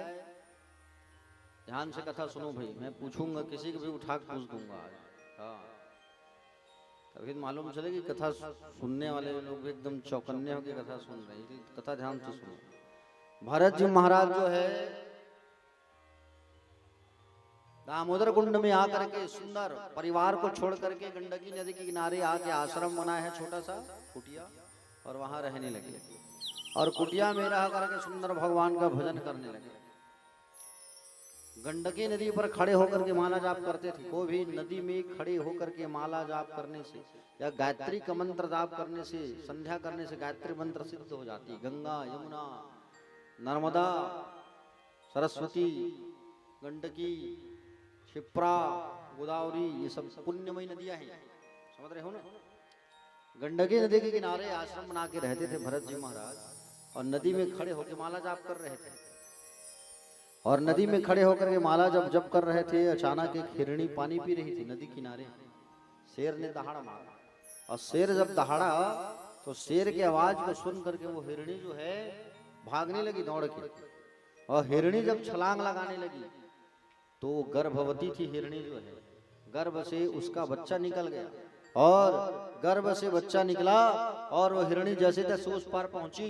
हिरण का डर और प्रसव के पीड़ा के कारण वो अपना प्राण त्याग दिया। बच्चा पानी में बहने लगा, और बच्चा जब पानी में बहने लगा, जैसे पानी में बहने लगा तो भरत जी उसको पकड़ लिए बच्चे को, मर मत जाए बेचारा, और उसको ला करके सुंदर अपने आश्रम में पालन करने लगा। ठंडी हवा चल रही थी, ठिठुर गया था, पत्ता को इकट्ठा किया, सूखे, आग जलाया, सेका, और उसका पालन पोषण करने लगा उस हिरणी के बच्चे का, हिरण के बच्चे को प्रेम से पालने लगा। पालते पालते सुंदर ऐसा हो गया ये बच्चा जो है कि उनसे उनको अत्यधिक प्रेम हो गया। हिरण, जब कोई भी चीज हम पालन करते हैं तो उनसे हमारा प्रेम हो जाता है कि नहीं होता है? हो जाता है। तो हिरणी के बच्चे से भी उनका प्रेम हो गया, और प्रेम हो गया, ऐसा प्रेम हुआ कि खाते थे तो हिरण, सोते थे तो हिरण, जागते थे तो हिरण, हिरण हिरण हिरण, हर चीज में केवल हिरण हिरण हिरण। और भरत जी महाराज एक बार गए, कहाँ? जंगल गए, और जंगल जब गए तो वहां पर जंगल जैसे ही गए तो उसी समय भरत जी महाराज के आश्रम के बाहर बहुत सारे हिरण गुजर रहे थे। भरत जी का जब हिरण देखा कि मेरे माता पिता भी इसमें होंगे करके झुंड में मिल गया हिरण, और झुंड में मिल के चला गया। भरत जी आए, भरत जी आकर के देखने लगे तो हिरण नहीं मिला। बहुत खोजे हिरण मिल भी नहीं किया। अब भरत जी जब खोजे, हिरण के प्रेम में इतना आसक्त हो गए थे कि हिरण हिरण हिरण हिरण ऐसा कह के प्राण को त्याग किया। और प्राण को जब त्यागे हिरण हिरण कह करके, तो कौन सा जन्म मिला? हिरण का जन्म मिला, बन गए हिरण, हिरण बन गए। और हिरण का जन्म मिला, और हिरण का जब जन्म मिला तो हिरण बन गए। प्यारे भक्त, ये हिरण बन गए, लेकिन फिर भी पूर्व जन्म की सब बातें याद थी इसको। कालांतर की सभी बातें याद थी इनको कि मैं भरत था कर, क्योंकि कर्म अच्छा करते हो ना तो तुमको तुम्हारे पूर्व जन्म की सब बात याद रहेगा। कर्म कैसा? नित्य भगवान का ध्यान, स्मरण, सत्य, निष्ठा, दया, दान, ये सब करोगे तो तुमको पूर्व जन्म की सब बात याद रहेगी। अच्छा चीज करोगे तो, और कहीं जीवन भर झूठ बोलोगे तो वो अच्छा कर्म नहीं कहलाएगा। झूठ भी नहीं बोलना है। प्यारे भक्तजन, प्यारे भक्तजन, आपको बता दूं मैं, भरत जी महाराज हिरण का जब जन्म लेकर के आया तो सब बात इनको याद था, पूर्व जन्म की सभी बातें इनको स्मरण थी। सूखे पत्ते खा खा के प्राण को त्याग दिए। तीसरा जन्म हुआ अंगीरा गोत्र वाले ब्राह्मण परिवार में। कहाँ जन्म हुआ? ब्राह्मण परिवार में इनका जन्म हुआ। और ब्राह्मण परिवार में जब इनका जन्म हुआ तो फिर भी उसको पूर्व जन्म का सब बात याद। मैं भरत ऐसा, मैं भरत हूँ ऐसा कहा कि सब बात उनको याद था, स्मरण था। और प्यारे भक्तजन, सब चीज इनको याद था, स्मरण था। और वही भरत जी महाराज ब्राह्मण परिवार में जन्म लिए। 4 भाई थे इन लोग, और छोटा था ये। इसको स्कूल में भर्ती कराया गया तो इनको 0 बनाने भी नहीं आता था, शून्य बनाने नहीं आता था। सोचो आप, ऐसा ही बच्चा था इनको शून्य भी बनाने नहीं आता था। ऐसा ये बालक था। माता पिता परेशान हो गए, गुरुजी लोग स्कूल से निकाल दिए। बेटा घर में रहता था। बेटा घर में था तो उनके पिता ब्राह्मण देवता पंडित जी उनको गायत्री मंत्र सिखाए। कम से कम गायत्री मंत्र सीख बेटा, वेद पढ़ेगा, पूजा पाठ कराने जाएगा। अब वो भरत जी महाराज ज्ञानी ठहरे, उनको सब मंत्र याद। मालूम चल गया मैं सब चीज सीख जाऊंगा, मेरे पिताजी मुझे पूजा कराने भेजेंगे, दक्षिणा मिलेगा, पैसा मिलेगा, मन भटक जाएगा, भजन नहीं कर पाऊंगा, पैसा कमाऊंगा तो। क्योंकि ज्यादा लक्ष्मी में रहोगे ना, तो लक्ष्मी में रहोगे तो कष्ट भी मिलेगा, याद रखना। हाँ, तो भरत जी कहे गायत्री मंत्र सिखाए तो केवल ओम भूर भुआ स्व कहे उनके पिता, तो वो केवल ओम भूर ओम भूर ओम भूर तक अटके रहे, जानबूझ के। आता तो सब था। भरत जी महाराज को माता पिता परेशान हो गए, कहे बेटा तू कुछ नहीं कर सकता, खेत खार देखना जा, खेत में देखना धान का बीज डाल कर क्या है, चिड़िया विड़िया मत खा जा। अब वो खेत चले गए, खेत में गए, संसार के सब चिड़िया को बुलाया, आओ सारे चिड़िया लोग आओ और चिड़िया लोग आओ। और सारी चिड़िया आए, दाना टपाटप खाने लगे। एक बूंद दाना नहीं वहाँ, माँ बाप लोग खेत में गए, एक ठो दाना नहीं। सीताराम, अब एक ठो दाना नहीं, बड़ा गड़बड़ हो गया। ऐसे बच्चे को तो हम घर से ही निकाल दे, जा भैया, तो हम तेरा सेवा जतन नहीं कर सकते, तो कोई काम का ही नहीं है तो क्या मतलब। भरत जी कहे, मैं तो यही चाहता हूँ कि तुम लोग मुझे कब घर से बाहर निकालो तो मैं भगवान का 2 मिनट भजन करूँ। ऐसा कहा करके घर द्वार को छोड़ दिया और घर को छोड़ करके भरत जी महाराज जंगल चले गए और जंगल में जा करके रहने लगे। भरत जी महाराज जंगल में जा करके रहने लगे, भगवान का भजन करने लगे, कीर्तन करने लगे, वंदना करने लगे। और जैसे ही वंदना करने लगे भरत जी महाराज, समझ रहे हो ना, भरत जी महाराज जंगल में रह करके भगवान का भजन करते थे, कीर्तन करते थे, समझ रहे हो। एक दिन की बात है, एक दिन की बात है प्यारे भक्तजन, उस जंगल में कौन रहता था? एक उस जंगल में आदिवासियों का राजा रहता था। कौन रहता था? आदिवासियों का राजा रहता था उस जंगल में। और उस जंगल में वो राजा रहता था, उसका एक मन्नत था। क्या मन्नत था उसका? कि बोले मेरा अगर पुत्र हो जाएगा तो मैं भद्रकाली की मैया में जा करके नर बलि करूंगा।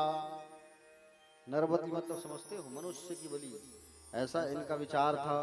और भरत जी महाराज की बड़ी इच्छा थी कि मैं भी माँ का दर्शन करूं, समझ रहे हो ना। लाड तो था कि मैं अपनी माँ का दर्शन करूं।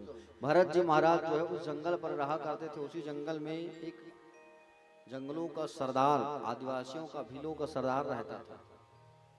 अब वो जो सरदार था उसका मन्नत था कि बोले मैं क्या करूंगा, मेरा एक बेटा हो जाएगा तो नर बलि करूंगा, मनुष्य की बलि करूंगा। ऐसा विचार किया और ऐसा विचार करके इन्होंने, प्यारे भक्तजन, विचार करके अपने सिपाहियों को भेजा जंगल, जाओ रे जंगल से किसी को पकड़ के लाना, नर बलि करेंगे, मनुष्य की बलि। अब सिपाही लोग जंगल चले गए। अब कोई भी पकड़ के किसी को भी पकड़ के ला सकते, कोई थोड़ी बलि होने थोड़ी जाएगा, कटनी है। अब भरत जी महाराज ठहरे सीधे साधे, हट्टा कट्टा। भरत जी महाराज को पकड़ लिया, चल तो चल तेरी बलि करेंगे हमारे सरदार जो है। भरत जी महाराज चुपके आ गए, भैया कुछ नहीं बोले, सीधे साधे भरत जी महाराज। और भरत जी महाराज जब आए तो भरत जी महाराज जैसे ही आए तो उनको पहले नहलाया गया और नहला करके सुंदर उनको लाल कपड़ा पहनाया गया भरत जी को। और भरत जी को लाल कपड़ा पहनाया गया, लाल टीका लगाया गया, लाल फूल की माला। भरत जी से कहा वो सरदार जो है कि बोले अंतिम कोई ख्वाहिश हो तो कहो, बताओ, अंतिम कोई ख्वाहिश है तो बताओ। तब कहे कि बोले एक इच्छा है भैया, माँ के पास आया हूँ तो माँ का दर्शन कर लूं। अब काली मैया के मंदिर में वो भरत जी महाराज संत की बलि करने के लिए पकड़े हुए और लेके जा रहे हैं। भरत जी महाराज प्रणाम करने गए, अब उसकी बलि होने वाली है भरत जी की। भरत जी महाराज गए माँ काली के पास और माँ काली के पास आकर के सुंदर वंदना करने लगे, ध्यान करने लगे, आराधना करने लगे माँ काली का। बोलो जगदम्बा काली मैया की जय, भद्र काली मैया की जय, आदि शक्ति जगदम्बा महामाया मैया की जय, समलेश्वरी मैया की जय, बमलेश्वरी मैया की जय। आइए एक माता जी का भजन करते हैं, फिर कथा पर आगे प्रवेश करेंगे। बोलिए गोविंद भगवान की जय।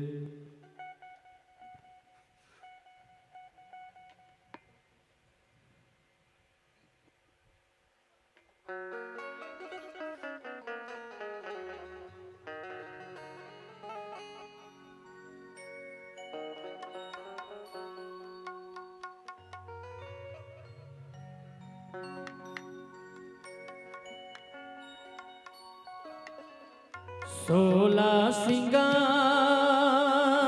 करके लाली चुनरिया ओढ़े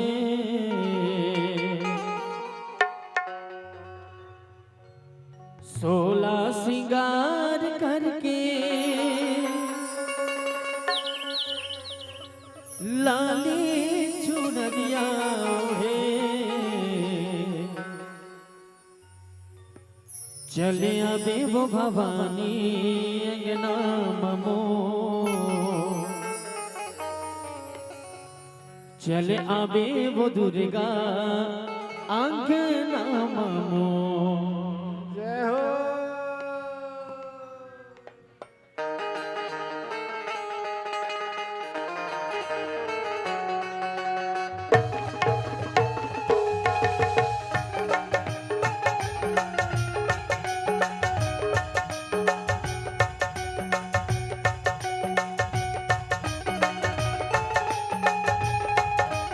बोल दुर्गा मैया की सोला सिंगार करके लाली चुनरिया ओढ़े सोला सिंगार करके लाली चुनरिया ओढ़े सोला सिंगार करके लाली चुनरिया ओढ़े सोला सिंगार करके लाली चुनरिया ओढ़े चले आवे वो भवानी अंगना मामो चले आवे ओ दाई अंगना मामो चले आवे भवानी अंगना मामो चले आवे मुरदाई अंगना मामो सोला सिंगार करके लाली चुनरिया ओढ़े सोला सिंगार करके लाली चुनरिया ओढ़े सोला सिंगार करके लाली चुनरिया ओढ़े सोला सिंगार करके लाली चुनरिया ओढ़े चले आवे मोर ताई अंगना मामो चले आवे भवानी अंगना मामो चले आवे वो मैया अंगना मामो चले आवे मुरदाई अंगना मामो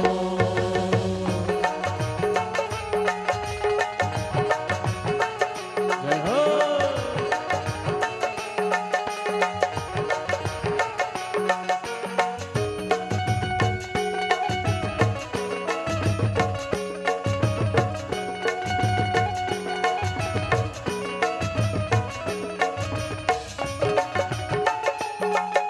जय हो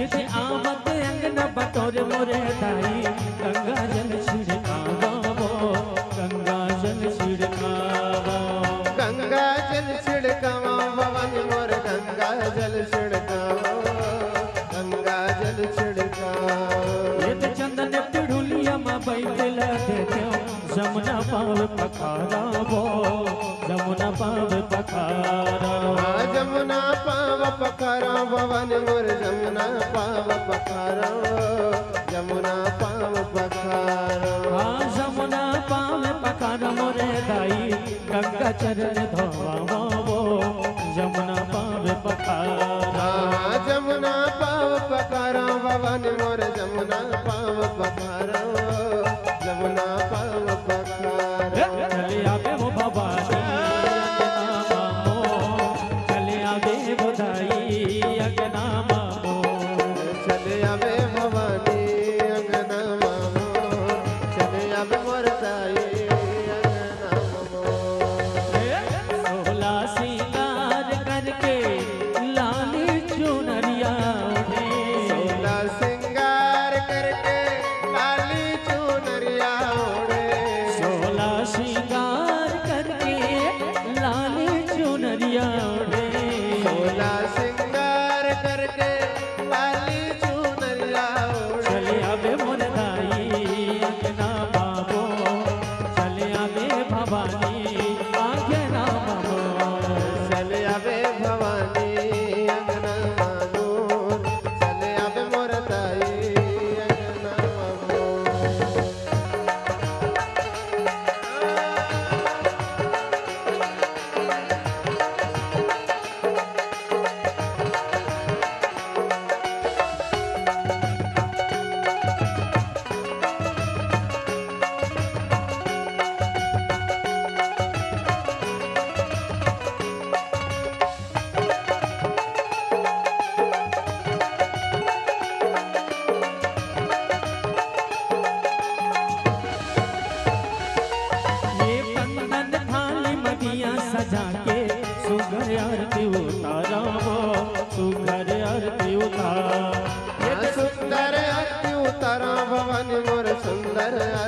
उतारो, सुंदर आरती उतारो।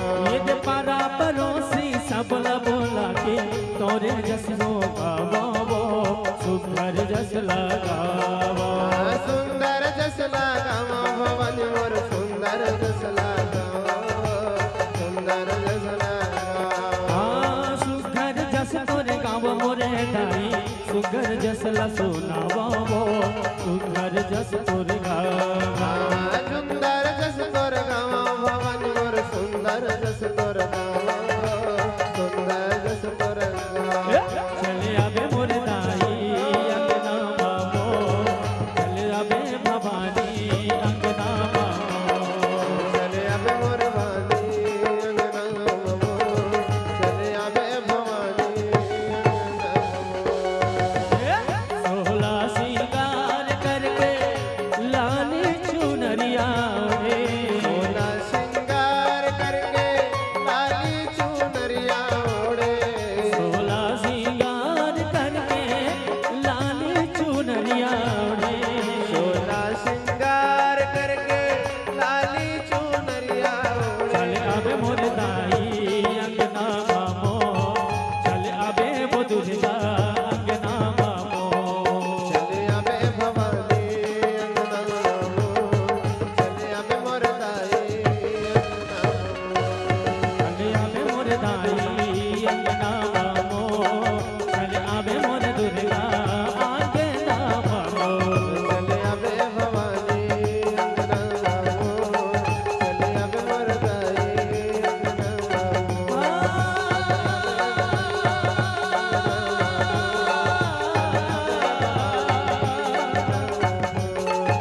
दाई रो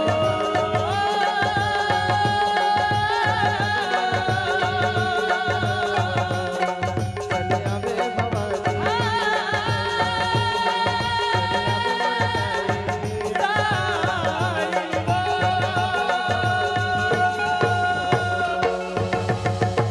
बोल भद्रकाली मैया की राधे राधे। श्याम से मिला दे।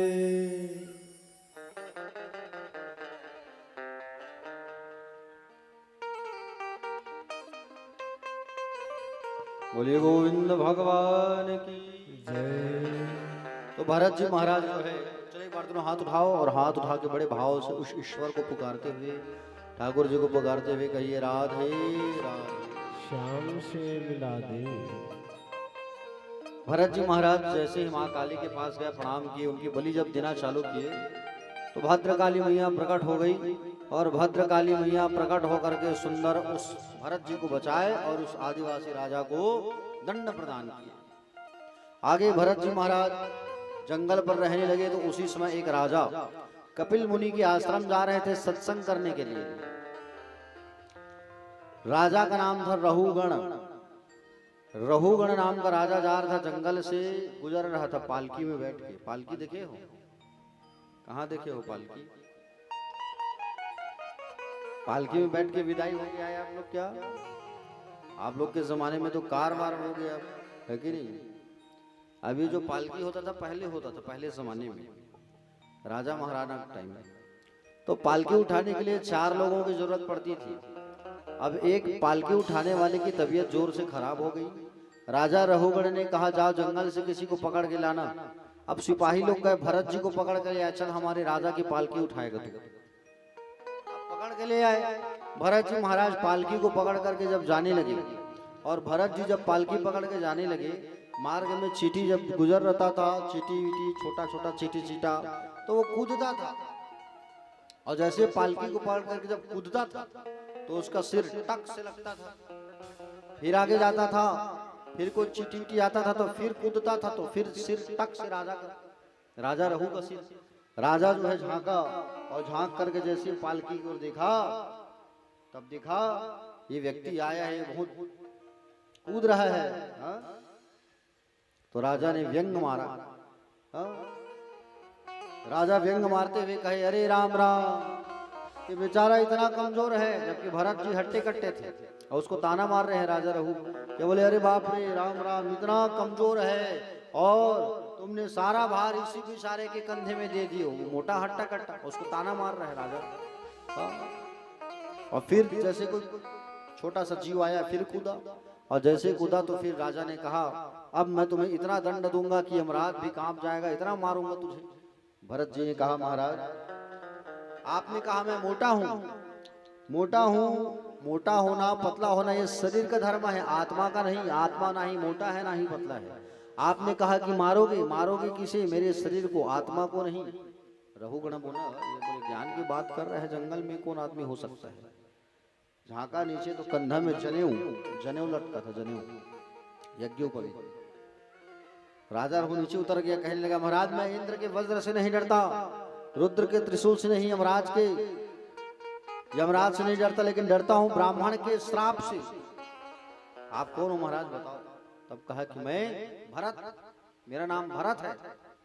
बताया ये जड़ के समान रहते थे ना, जड़ के समान, किसी को लेना देना नहीं, इसलिए इसको जड़ भरत कहते थे, जड़ भरत।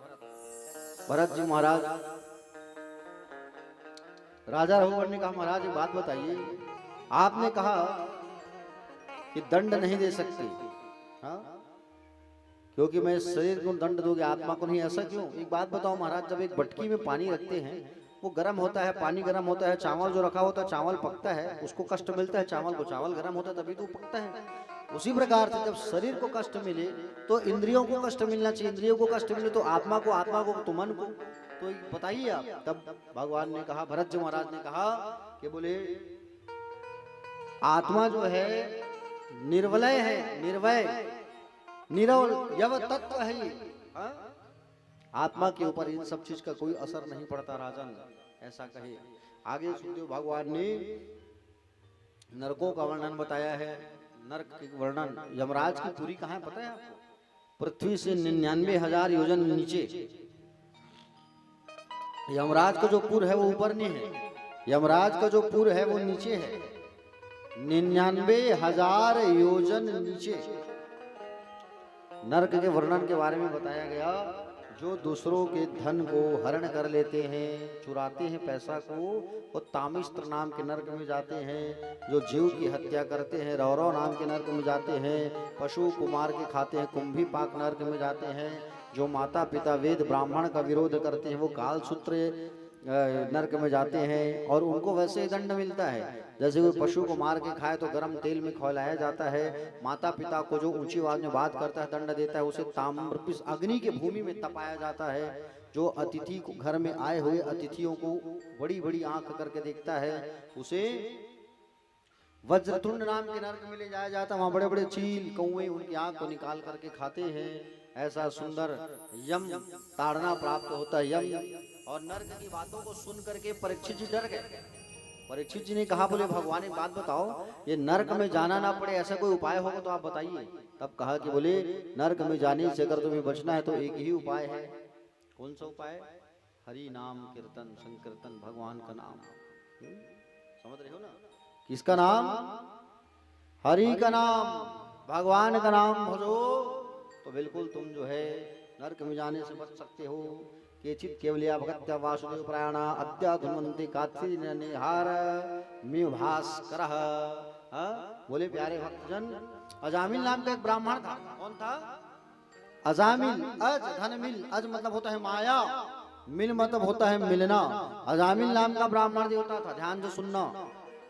अजामिल नाम के ब्राह्मण देवता थे, और अजामिल नाम के एक ब्राह्मण देवता जो थे वो ब्राह्मण पूजा पाठ करते थे। लेकिन अजामिल जो है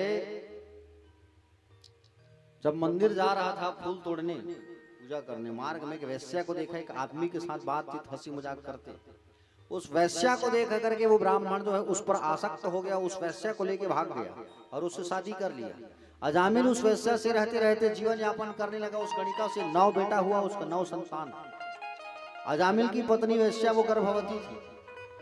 संतों का आगमन हुआ अजामिल के गांव में, और संतों का आगमन हुआ अजामिल के गांव में तो मालूम चला यहाँ के जो ब्राह्मण देवता बहुत बिगड़ चुके हैं, और जब बिगड़ जाते हैं पाप कर्म करते हैं तो आयु कम होती है, ये मालूम चला। संत महाराज जब जाने लगे तो उस अजामिल की पत्नी को बुलाया, इधर आओ माता जी। बोले आपके पति का नाम अजामिल है? बोले हाँ। आप गर्भवती हो? बोले हाँ। गर्भ में अगर आपका बेटा हो गया, अगर गर्भ से आपका बेटा हो गया, अगर आपने पुत्र को जन्म दिया तो पुत्र का नाम रख देना नारायण। यही कहने आए हैं आपसे हम। क्या नाम रख देना? नारायण नाम रख देना, यही बोलने आए हैं। और इतना कह करके संत वहां से चले गए। अजामिल जो था, इनका अजामिल का छोटा जो सबसे छोटा संतान हुआ वो लड़का पुत्र, और पुत्र जब हुआ तो उसका नाम रखा गया नारायण। क्या नाम रखा गया? नारायण नाम रखा गया। और नारायण जब नाम रखा गया, प्यारे भक्तगण, नारायण जैसे ही नाम रखा गया उनका, तो छोटे बेटे से बहुत प्रेम था उनको, अजामिल को। जब इसका पाप का घड़ा भर गया और यम के दूत इन्हें लेने आए, फांसी का फंदा डाल करके यम के दूत चंड और प्रचंड जब ले जाना चालू किए, उसी समय अपने छोटे बेटे को चिल्लाया, नारायण नारायण ऐ नारायण, ऐसा 3 बार। और जैसे नारायण नारायण चिल्लाया तो भगवान नारायण के दूत आ गए, पार्षद आ गए भगवान के। और भगवान के दूत आए और उस अजामिल को ले जाने से मना किया यमराज को। बोले तुम यम के दूतों को बोले नहीं लेके जा सकते। बोले क्यों? अरे इसने हमारे ठाकुर जी का नाम लिया है, इसलिए तुम नहीं लेके जा सकते। यम के दूतों ने कहा ये आपके स्वामी का नहीं, अपने बच्चे का नाम लिया है। अरे जैसे भी हो लेकिन लिया तो है, इसलिए आप नहीं ले जा सकते। यम के दूत को मार करके भगा दिया। अब यम के दूत जब गए यमराज के पास, यमराज ने पूछा क्यों भैया अजामिल को लेके क्यों नहीं आए? अजामिल को लेकर के क्यों नहीं आए? जब पूछा तब कहे कि बोले हम वहां ला ही रहे थे तो उसी समय भगवान के दूत आ गए। उसने नारायण नारायण कहा और भगवान के दूत आ गए, ले जाने नहीं दिए। तो यमराज ने आदेश किया। यमराज ने क्या आदेश किया? अंतिम समय में जो लोग नारायण का, केशव का, गोविंद का, दामोदर, राम, कृष्ण, श्याम, शिव, शंकर, नारायण ऐसा कोई कहे तो उन्हें मेरे यमलोक में मत लाना, जीवन दान दे देना। स्वयं यमराज ने कहा है। क्या कहा है यमराज ने? अंतिम समय में, अंतिम क्षण में जो व्यक्ति भगवान का नाम ले उसे लेके मत लाना, यहाँ छोड़ देना। अजामिल ने देखा कि मैं अपने बेटे को बुलाया तो मुझे जीवन दान मिल गया, और अगर मैं कहीं पूरा जीवन भगवान का नाम जप करूं तो मेरा तो कल्याण हो जाएगा। ऐसा कहा करके सब छोड़ दिया और सब छोड़ करके जा करके भगवान का भजन करने लगा हरिद्वार में। हाँ? समझ रहे हो ना? इसलिए कहा जाता है कि आप भी अपने बच्चों का नाम भगवान का नाम जोड़ करके रखो, ठीक है? अपने जो बच्चे हैं घर में उसका नाम भगवान के नाम को जोड़ के रखो। बेटा है तो नाम रखो केशव, कन्हैया, राम, श्याम। बेटी है तो सीता, गीता, दुर्गा, यमुना, गंगा, गोदावरी, ये नाम रखो। समझ रहे हो नहीं? कितने बच्चे हैं आपके? कैसा लड़का है? 3 जन। का नाम है लड़का मन के?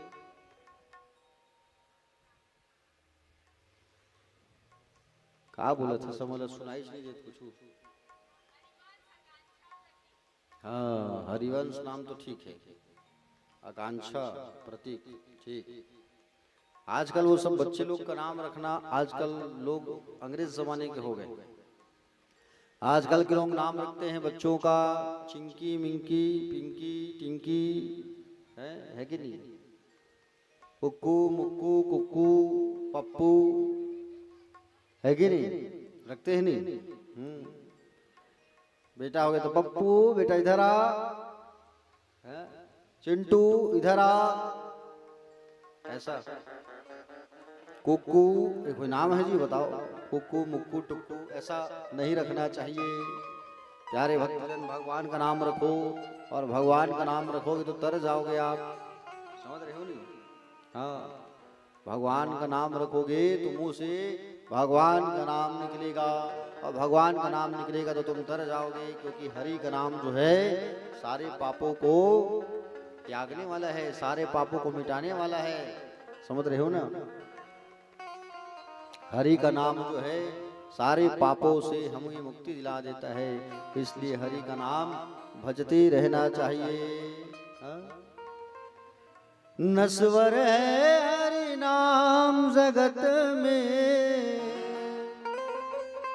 इसे छोड़ विषय रस पीना क्या, हरि नाम नहीं तो जीना क्या, हरि नाम नहीं तो जीना क्या, हरि नाम नहीं तो जीना क्या, हरि नाम नहीं तो जीना क्या, हरि नाम नहीं तो जीना क्या।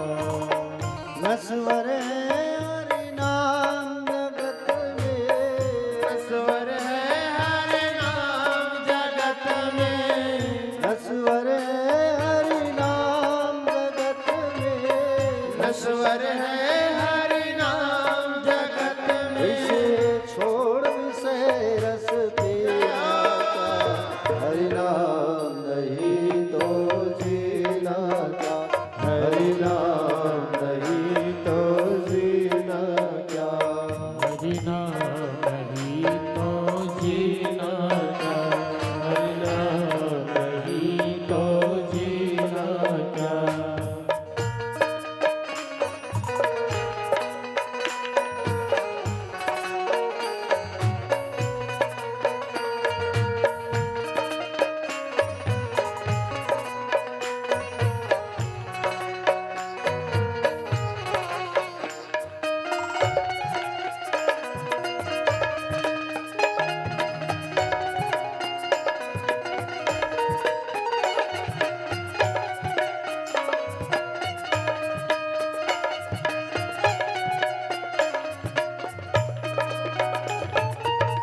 काल सदा अपने रस डोले, ना जाने कब सर चढ़ बोले, ना जाने कब सर चढ़ बोले, ना जाने कब सर चढ़ बोले। काल सदा अपने रस डोले, ना जाने कब सर चढ़ बोले, ना जाने कब सर चढ़ बोले, ना जाने कब सर चढ़ बोले। हरि का नाम जपो निस्वासर,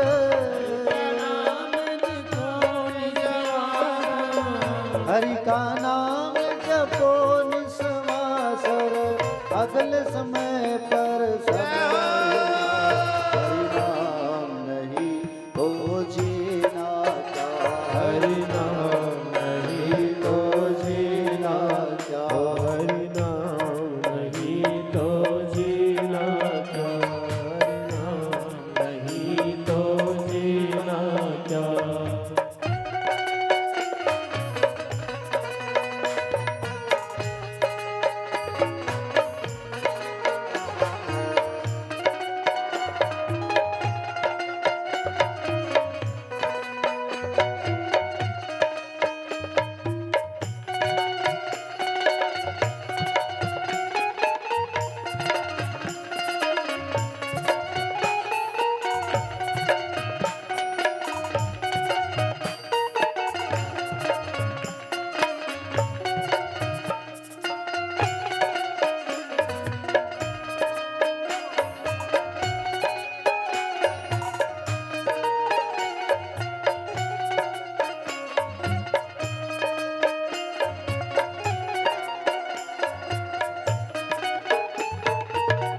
भूषण से सब अंग सजावे, रसना पर हरि नाम न लावे, रसना पर हरि नाम न लावे, रसना पर हरि नाम न लावे।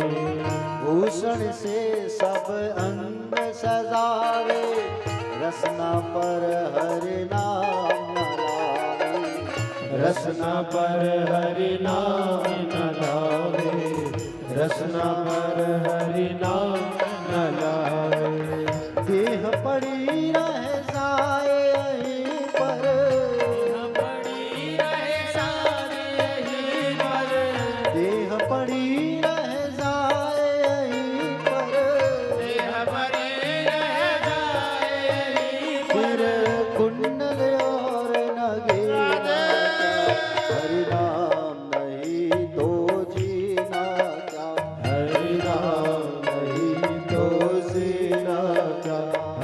नाम नहीं तो जीना क्या, हरि नाम नहीं तो जीना क्या।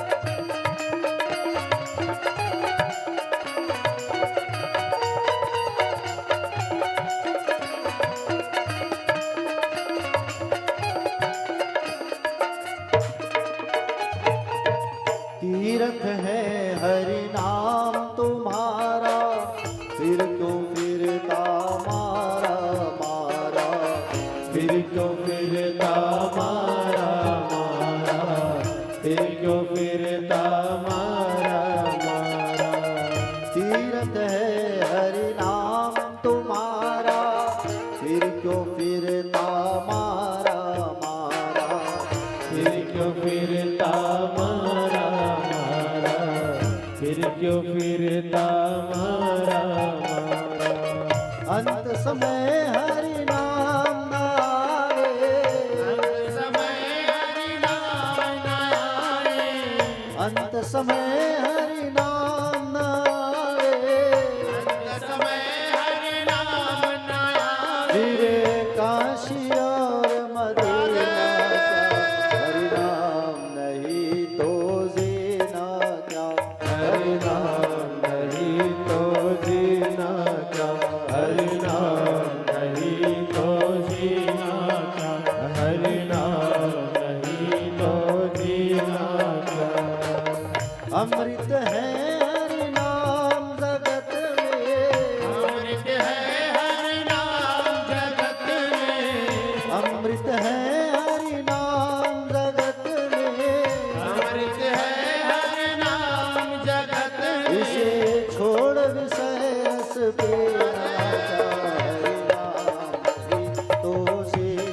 क्या, हरि नाम नहीं तो जीना क्या, हरि नाम नहीं तो जीना क्या, हरि नाम नहीं तो जीना क्या, हरि नाम नहीं तो जीना क्या, हरि नाम नहीं तो जीना क्या, हरि नाम नहीं तो जीना क्या। हरि नाम नहीं तो जीना क्या। बोले गोविंद भगवान की जय। राधे राधे। श्याम से मिला दे। हरि का नाम जपोगे प्यारे तो तुमको भी एक उपाधि मिल सकता है, समझ रहे हो ना। भगवान का नाम जपोगे, भगवान के 12 ऐसे भक्त हैं जिनको भागवत की उपाधि मिली। जो भागवत आप करवा रहे हो, ऐसे ही भागवत की उपाधि मिली है 12 लोगों को। स्वयंभुर नारदः शंभो कुमारः कपिलो मनु प्रहलादो जानको भीष्मो बलिर्व्यासकी वर्यम। पहला स्वयंभू, दूसरा शंभु, तीसरा नारद, चौथा कपिल, पांचवा सनत कुमार, छठवा है स्वयंभू मनु महाराज, सातवां है प्रहलाद जी जिनकी कथा सुनोगे अभी। जनक जी, भीष्म पितामह, बलि महाराज और स्वयं भगवान सुखदेव और धर्मराज, ये 12 ऐसे भक्त हैं जिनको भागवत धर्म की उपाधि मिली है। भागवत क्योंकि भगवान का नाम जपे हैं, जैसे प्रहलाद जी जपेंगे अभी, सुनना, समझ रहे हो ना। सुखदेव जी महाराज से प्रश्न करने लगे राजा परीक्षित जो है, प्रभु एक बात बताओ, आप भगवान जो है समदर्शी हैं, क्या है भगवान, जोर से बोलो। भगवान जो है समदर्शी है, फिर भगवान पक्षपाती क्यों करते हैं? भगवान के लिए तो सब बराबर है, तो भगवान पक्षपात क्यों करते हैं? प्रभु एक बात बताओ। भगवान हमेशा राक्षसों को मारते हैं और देवताओं का पक्ष लेते हैं, देवताओं को जिंदा करते हैं, भगवान ऐसा क्यों करते हैं? करते कि नहीं करते? तब इस बात को सुनकर सुखदेव जी महाराज ने कहा, सुनो, बोले राजन, मैं तुम्हें एक बात बता रहा हूं। देखो, जब भगवान ने शिशुपाल का वध किया, तब यही प्रश्न युधिष्ठिर जी ने नारद से किया था, समझ रहे हो। हाँ। प्रथम यज्ञ के समय द्वारकाधीश का नाम आने पर, द्वारकाधीश का नाम लिया गया तो शिशुपाल ने गालियों की बौछार कर दी और शिशुपाल ने 100 गाली दिया भगवान श्री कृष्ण को। हाँ? जो 100 गाली सुना है वो कौन है? भगवान श्री कृष्ण है, समझ रहे हो। आज तुम्हें कोई एक गाली दे दे तो मारने दौड़ जाओ, भगवान 100 गाली सुने हैं। 101 गाली पूर्ण होती भगवान ने शिशुपाल का वध किया और उसका जो तेज है वो भगवान में आके समाया, समझ रहे हो। इस तरीके से भगवान सुखदेव जी ने कहा कि सुनो परीक्षित, बोले ऐसे ही दैत्य वंश में, राक्षस के वंश में ऐसे ही प्रहलाद जी का जन्म हुआ, हिरण्यकश्यपु की मृत्यु जब हुई तो भगवान के अंदर उनका सारा तेज समाया। समझ रहे हो ना।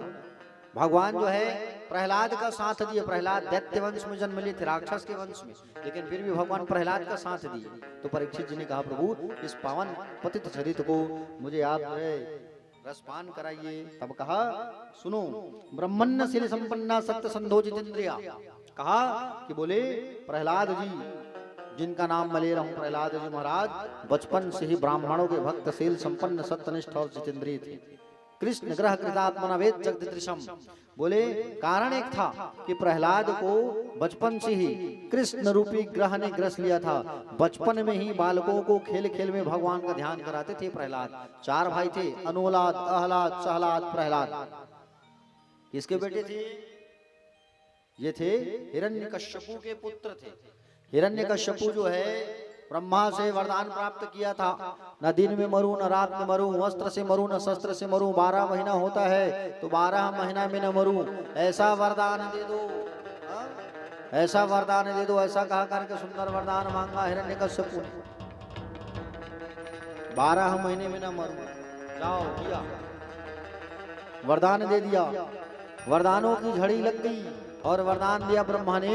और जैसे ब्रह्मा ने जब वरदान दिया प्यारे भक्तजन, जैसे वरदान दिया तो इसका हिरण्यकश्यपु का हाहाकार बच गया। समझ रहे हो ना। हिरण्यकश्यपु वरदान पाया और वरदान पा करके जयकार करने लगा, वंदना करने लगा, पूजन करने लगा, अपना करवाने लगा पूजा। हिरण्यकश्यपु जो है यज्ञ होना बंद हो गया, पूजा पाठ होना बंद हो गया, सारी पृथ्वी कांपने लगी, सब डरने लगी हिरण्यकश्यपु से। समझ रहे हो नहीं। हाँ, आप लोगों का ध्यान इधर उधर हो गया है, बातचीत बहुत कर रहे हो आप लोग। चलो हाथ उठाओ और हाथ उठा के कहो सब जयकार लगाओ एक बार जोर से।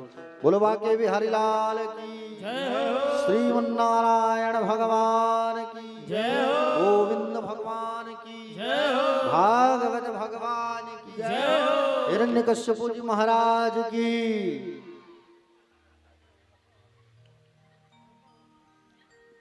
सब हाथ उठाए हो, हमारे परीक्षित जी छोड़ के शंकर भगवान हमारे हाथ नहीं उठे, बाकी सबो जन हाथ उठा के जय बुलाए। हिरण्यकश्यपु भगवान जी बताओ सब जय कहा है। मैं जानबूझ के कहूं काकर काकर ध्यान हावे धन्य की, सब हाथ उठा के जय कहा राक्षस के बताओ है। हमारे परीक्षित दाई घलो हाथ उठाता जय के।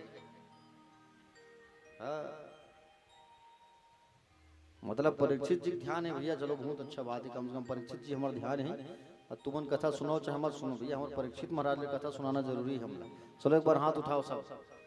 अब नहीं बोलो टेंशन मत लो, जानबूझ के कहो मैं ध्यान हमें धन्य कथा में कही। चलो बोलो बाके बिहारी लाल की जय। ध्यान से कथा सुनो। हिरण्यकश्यपु जो है बहुत बड़ा दुष्ट था, अपने नाम का विश्वविद्यालय खोल के बैठा था, हिरण्यकश्यपु दानव विद्यालय, जहां पर शुक्राचार्य के बेटे षंड और अमरक को इन्होंने प्रधान नियुक्त किया था। ये गुरुजी थे वहां के, समझ रहे हो ना। षंड और अमरक, षंडा अमरक कहा जाता है जिसे। तो प्रहलाद आदि सब बच्चों को वहीं भर्ती कर दिया। ये कहां भर्ती कर दिया? प्रहलाद आदि बच्चों को वहां भर्ती कर दिया। किसने? जोर से बोलो। हिरण्यकश्यपु अपने ही विद्यालय में। और आसुरी विद्या सीखने के लिए भेजा है। असुर विद्या, आसुरी विद्या सीखने के लिए जब भेजा गया है वहां पर, ये बच्चे जो है आसुरी विद्या ग्रहण कर रहे हैं, केवल प्रहलाद को छोड़ के। प्रहलाद जो है भगवान का नाम जपता था केवल। गर्मी की छुट्टी लगी, गर्मी आने वाला है ना भी, तो गर्मी छुट्टी लगी तो गर्मी छुट्टी में सब बच्चे आए अपने अपने पिता के पास। और गर्मी की छुट्टी में प्रहलाद भी आया। और प्रहलाद जब आया तो पिताजी गोद में बैठा है और पिताजी जो है गोद में बैठा है और गोद में लेकर के पूछा, तुमने विद्यालय में कौन सी अच्छी बात सीखी है बेटा बताओ। तब उसने कहना चालू किया, तत्साधु मन्नेर सूरवर्य देह्याम सदा समुद्विग्न धीयमाम सदग्रहात् हित्वात्मपातं गृहमन्दकोपं वनं गतो यद्वरीमाश्रये। क्या कहा, हे तात, संसार में प्राणी मैं और मेरे के चक्कर में डूबा रहता है। संसार में प्राणी जो है मैं और मेरे के चक्कर में डूबा रहता है, परेशान रहता है। पिताजी मैं समझता हूँ कि संसार जो है एक अंध कुआं है।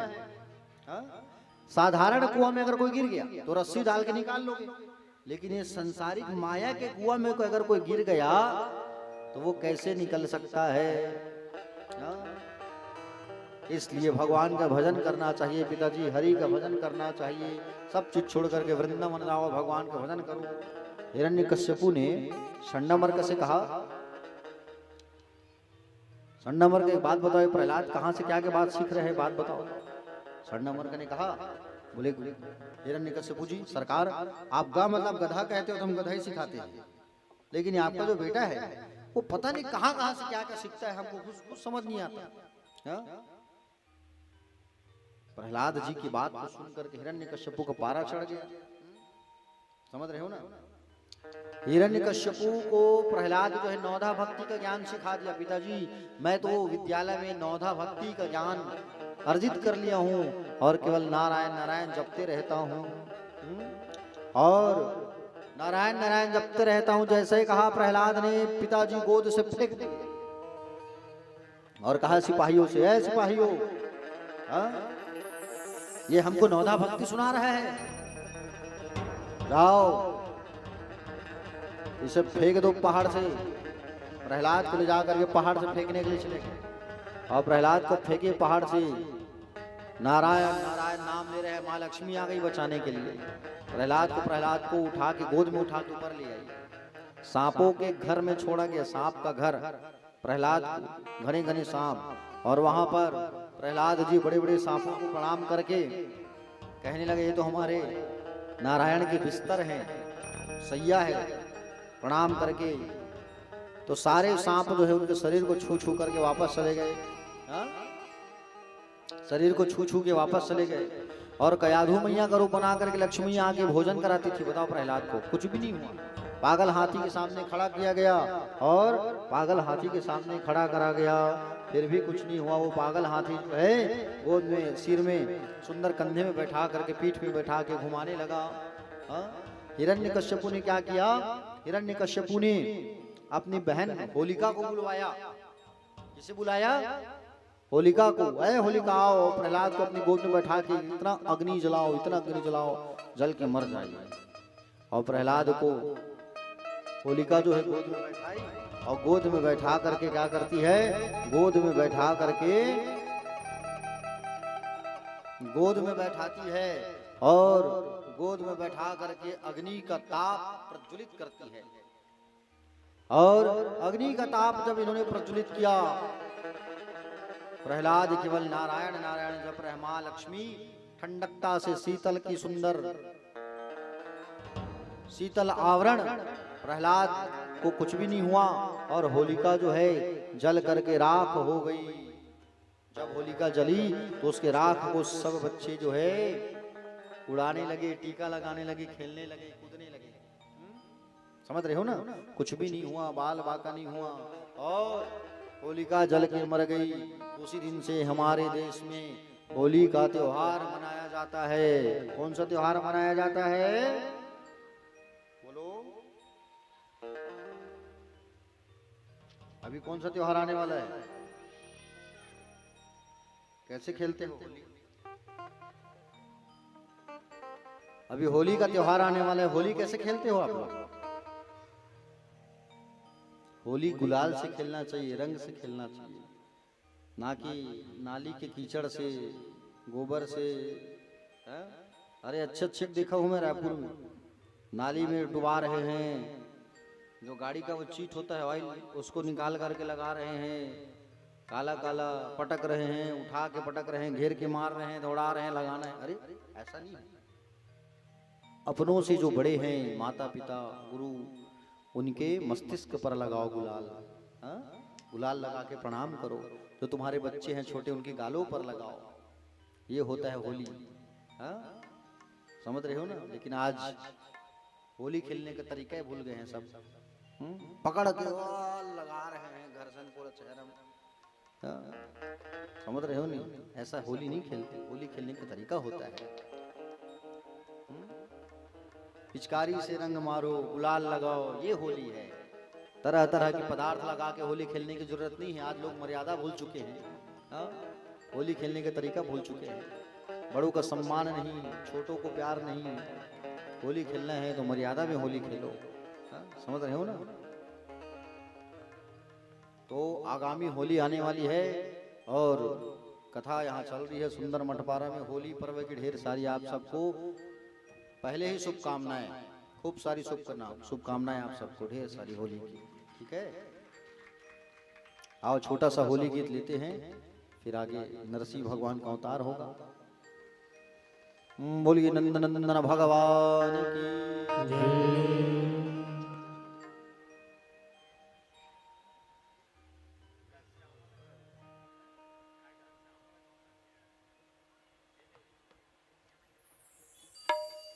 आज बीरज में होली रे रसिया, आज बीरज में होली रे रसिया, आज बीरज में होली रे रसिया, आज बीरज में होली रे रसिया, आज बीरज में होली रे रसिया, होली रे रसिया बरजोली रे रसिया, होली रे रसिया बरजोली रे रसिया, होरी रे रसिया बरजोली रे रसिया, होली रे रसिया बरजोली रे रसिया, आज बीरज में होली रे रसिया, आज बीरज में होली रे रसिया।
आज बीरज में होली रे रसिया, आज बीरज में होली रे रसिया, होरी रे रसिया बरजोरी रे रसिया, होली रे रसिया बरजोली रे रसिया, होरी रे रसिया बरजोरी रे रसिया, होली रे रसिया बरजोली रे रसिया, आज बीरज में होली रे रसिया, आज बीरज में होली रे रसिया, आज बीरज में होली रे रसिया।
बीरज में होली रे रसिया, आज बीरज में होली रे रसिया, आज बीरज में होली रे रसिया, आज बीरज में होली रे रसिया, आज होली रे रसिया, बजोरी रे रसिया, होली रे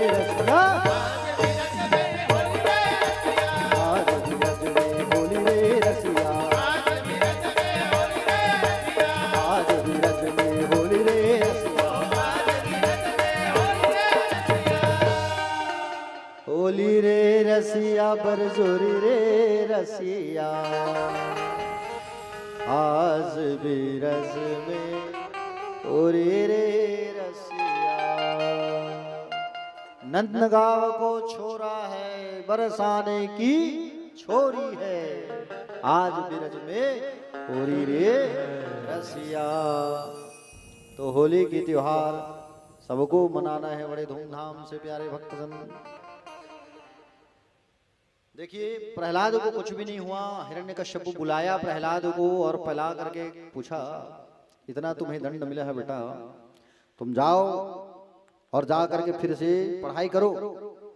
और उनको इतना दंड देने के बाद प्रहलाद को भेजा गया आश्रम फिर से संडमर्क के पास। उसने सोचा अब अगर ये अपने लाइन पे नहीं आया तो मैं इसके नारायण को बुलाऊंगा, बुला करके अपने भाई की मौत का बदला ले लूंगा। प्रहलाद वापस चला गया 8 साल, और प्रहलाद जो है जा करके वहां पर प्रहलाद जो है जा करके गुणगान करने लगा भगवान नारायण का। अपने मित्रों को बच्चों को भी सिखाया और बच्चों को भी सिखा करके नारायण के नाम का गुंज करवाने लगा। सब बच्चे वहां पाठशाला में खेलते कूदते नाचते गाते नारायण नारायण नारायण श्रीमन नारायण नारायण नारायण श्रीमन नारायण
प्रहलाद जो है सब बच्चों को नारायण नाम का पाठ सिखा दिया। सब नारायण नारायण नारायण जपने लगे।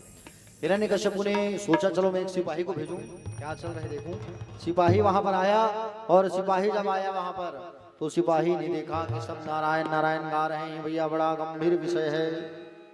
सिपाही आकर के सबसे पहले गुरु जी को कहा, गुरु जी जाकर चुप कराओ, हमारी सरकार को कहीं पता चल जाएगा तो गड़बड़ हो जाएगा। और हिरण्यकश्यप का जो सिपाही है जब सन्ना मर्ग को कहा तो सन्ना मर्ग गए प्रहलाद के पास और जा करके पकड़े, छुए, चुप हो जा। तो जैसे गुरु जी लोग पकड़े प्रहलाद को तो प्रहलाद को जैसे पकड़े सन्ना मर्ग तो वो नारायण नाम का करंट लग गया। अब सिपाही गया तो सिपाही गया था, फिर प्रहलाद को पकड़ा तो नारायण नाम का करंट। सिपाही बहुत देर हो गया वापस आया नहीं है और सिपाही वापस आया नहीं है। हिरण्यकशिपु ने सोचा चलो मैं ही चल कर देखूं क्या हो रहा है वहां। ऐसा कह करके हिरण्यकशिपु जो है आ रहा है और वहां पर हिरण्यकशिपु जो है आ करके देख रहा है कि क्या चल रहा है वहां पर।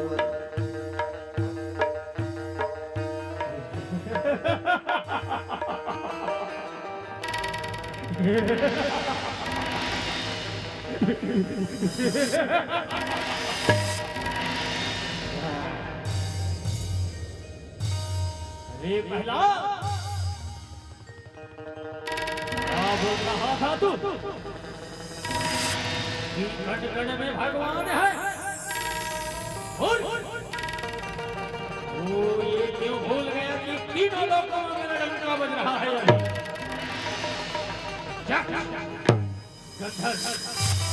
यक्ष गंधर्व की नच सब मेरे ही चरण दबाते हैं।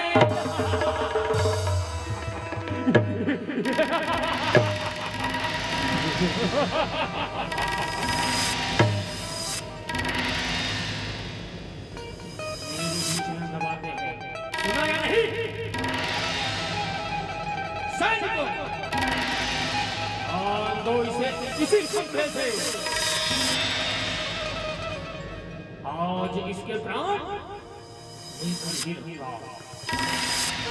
बता, यहाँ है तेरा भगवान कि वहां है तेरा भगवान? किस धरती में है तेरा भगवान? नीचे नीचे नीचे धरती नीचे। बता, इस धरती में है तेरा भगवान कि ऊपर है भगवान? कहाँ है तेरा भगवान?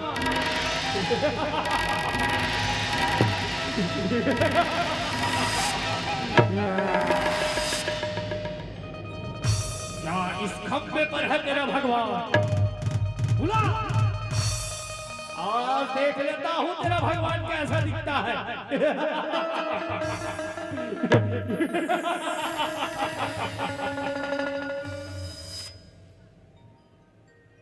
हिरण्यकशिपु जो है जैसे ही पहुंचा और सब उनको देखकर डर गए। हिरण्यकशिपु कहने लगा प्रहलाद से, बता कहाँ है तेरा भगवान? प्रहलाद कहने लगा पिताजी मेरे भगवान कहाँ नहीं है, हर जगह है। हिरण्यकशिपु कहने लगा वासो यदि सर्वत्र कस्मात् स्तंभे न दृश्यते, अच्छा इस खम्भे में है? प्रहलाद ने कहा पिताजी मुझे तो दिख रहे हैं, आप भी सुनिए देखिए। और खंभे के पास गया और खंभे के पास जाके कान लगा के सुनने लगा। कान जैसे ही लगा के सुना और अपने तलवार को पकड़ा और मारा खंभे पर, तो सुंदर भगवान प्रकट हो गए और प्रकट हो गए नरसिंह भगवान जो है वहां पर।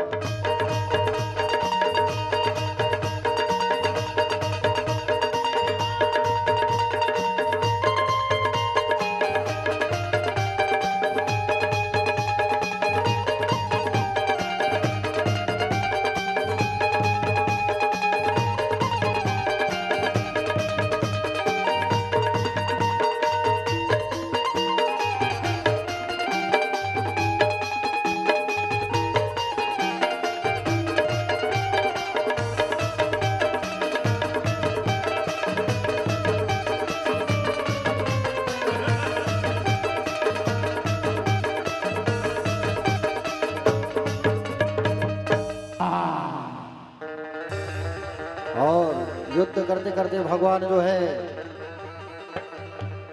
युद्ध जैसे ही करना प्रारंभ किए, युद्ध करते करते अपने गोद में उठा लिए नरसिंह भगवान जो है और कहे बोल क्या वरदान मांगा था तूने, बोल। दिन में मरू न रात में मरू, अस्त्र से मरू न शस्त्र से मरू, देख मुझे देख हिरण्यकशिपु, मेरे पास अस्त्र है न शस्त्र है, तू कहाँ सोया है मेरी गोद में, देख मैं नर हूं न मैं पशु हूं, मेरे पास अस्त्र है न शस्त्र है, 12 महीने में न मरूं। ये 13वां महीना मैंने तेरे लिए बनाया है पुरुषोत्तम मास, तूने मेरे छोटे से भक्त को बहुत कष्ट दिया है। नाखूनों को दिखा करके भगवान डराने लगे और नाखूनों को उनके पेट पर हिरण्यकश्यप के पेट में गड़ाने लगे और नरसिंह भगवान उन अपने नाखूनों को गड़ा के उसके पेट को फाड़ दिए और पेट को फाड़ करके प्यारे भक्तजन उसकी अतड़ियों को चाटने लगे और हिरण्यकश्यपु का जो दिव्य तेज है वो जो है पूरा दिव्य तेज जो है जा करके भगवान में समा गया और प्रहलाद को गोद में बैठा करके प्रेम करने लगे। भगवान नरसिंह जो है, बोलो नरसिंह भगवान की। देवताओं ने सुंदर स्तुति किया, क्रोध शांत करने लगे, लेकिन क्रोध शांत नहीं हुआ। लक्ष्मी मैया आई, लक्ष्मी मैया भी क्रोध शांत नहीं कर पाई। प्रहलाद जी चरणों में लेट गए, चरणों में पड़े, प्रहलाद को गोद में उठा लिया। प्रहलाद जी कहने लगे, ब्रह्मादि असुरगणा मुनियोथा सिद्धा सत्वैक्तान मतयोगजसाम प्रवाहे नाराधितुम पुरो गुणैर्धूनापि विप्रो किम तुष्टुम अर्हति समय हरिरुग्रजाते। हे प्रभु, ब्रह्मा आदि देवगण, सिद्ध मुनिगण आपकी स्तुति नहीं कर सकते। देवगण मुनि सिद्ध इनकी मति तो सत्व गुण होती है, उनकी स्तुति से प्रसन्न नहीं हुए तो भला मुझ राक्षस जाति के बालक से कैसे प्रसन्न होंगे आप। हे प्रभु, आप गजेंद्र पर कृपा किए थे, आप जो है सब संसार के भक्तों पर आप प्रसन्न हो जाते हैं और आज प्रसन्न हो जाइए प्रभु। मुझे आज सौभाग्य प्राप्त हुआ है, मुझ राक्षस कुमार को आप शांत हो जाइए, अपने कर कमल को मेरे सिर पर रख दीजिए, मैं धन्य हो जाऊंगा। और भगवान ने सिर पर रखा, प्रहलाद धन्य हो गया। भगवान ने कहा, प्रहलाद तुम्हें डर नहीं लग रहा है मुझसे? प्रहलाद ने कहा, प्रभु जब जंगल में शेर दहाड़ता है तो उसके साथ उसका बच्चा भी रहता है, लेकिन बच्चा डरता नहीं है। डरता है क्या? नहीं डरता। उसी प्रकार मैं क्यों डरूं, मैं तो आपका बच्चा हूं। सुंदर भगवान ने प्रेम किया, भगवान ने आशीर्वाद दिया। भगवान ने कहा, वरदान मांगो। तो प्रहलाद ने कहा, यदि राशिष में कामान वरा सत्तुम वरद दर्शव कामानम हद सर्वम महदस्तु वृणे वरम। हे प्रभु, मुझ में मांगने की भावना मत जन्म हो, आप अपना आशीर्वाद बनाए रखो, बस मैं ही चाहता हूँ। भगवान ने कहा, तो सिंहासन पर बैठेगा और तेरे जैसा वैष्णव भक्त जहाँ हो गया वो पूरी 21 पीढ़ियां तर जाती है। ऐसा सुंदर कहा, 21 पीढ़ी तर जाती है। एक मनवंतर तक राज्य करने के बाद तुम मेरे धाम को प्राप्त हो जाओगे, मेरा आशीर्वाद है कहे। और भगवान ने सुंदर आशीर्वाद दिया। इस प्रकार भगवान नरसिंह की अवतार हुई और आप लोगों ने आज कथा रसपान किया। ध्रुव चरित्र की कथा, प्रहलाद चरित्र की कथा। भगवान बांके बिहारी भागवत भगवान की कृपा और आशीर्वाद आप सभी के बच्चों के ऊपर भी बना रहे। भगवान ठाकुर जी आप सबके बच्चों को आशीर्वाद प्रदान करें और आप अपने बच्चों को खूब संस्कार प्रदान करें। यही आज की कथा से आपको सीखने को मिला है और आज की वाणी को मैं यही विश्राम करता हूँ। कल वामन भगवान का अवतार होगा, राम जन्म होगा, कृष्ण जन्म होगा, गंगा अवतरण की कथा होगी। इसी समय में कल भगवान श्री कृष्ण बाल कृष्ण लाल का आगमन होगा, जिसकी तैयारी आप लोग सब बढ़िया कर लेना। और आज की वाणी को मैं यही विश्राम करता हूँ। अपने स्थान पर खड़े हो जाइए दिव्यमयी पावनमयी परममयी आरती के लिए।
रहो।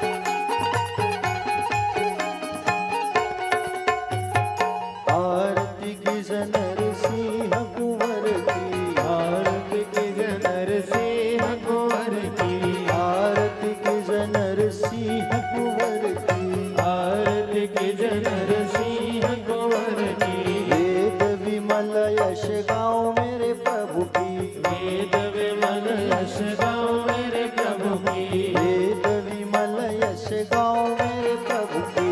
वेद विमल यश गाओ मेरे प्रभु की।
ग्वाल शाखा प्रतिपाले गोपी ग्वाल शाखा प्रतिपाले तुलसी को पात कंठ मणि हीरा तुलसी को पत्र कंठ मणि हीरा भरतनी रखी गावे दास कबीरा हरे रघु गावे दास कबीरा आरती के जनर सिंह कुंवर की भारत की जनर सिंह कुंवर की वेद विमल यश गाओ मेरे प्रभु की वेद विमल यश गाओ मेरे प्रभु की आरती के जनर सिंह कुंवर की भारत की जनर सिंह कुंवर की वेद विमल यश गाओ मेरे प्रभु की वेद विमल यश गाओ मेरे प्रभु की कपूर जला लीजिए। कर्पूर गौरम करुणावतारम संसार सारम भुजगेन्द्रहारम सदा वसन्तं हृदय ते भवं भवानि सहितं नमामि मंदार माला तुलसाई काले आबाल माला चित शिखरा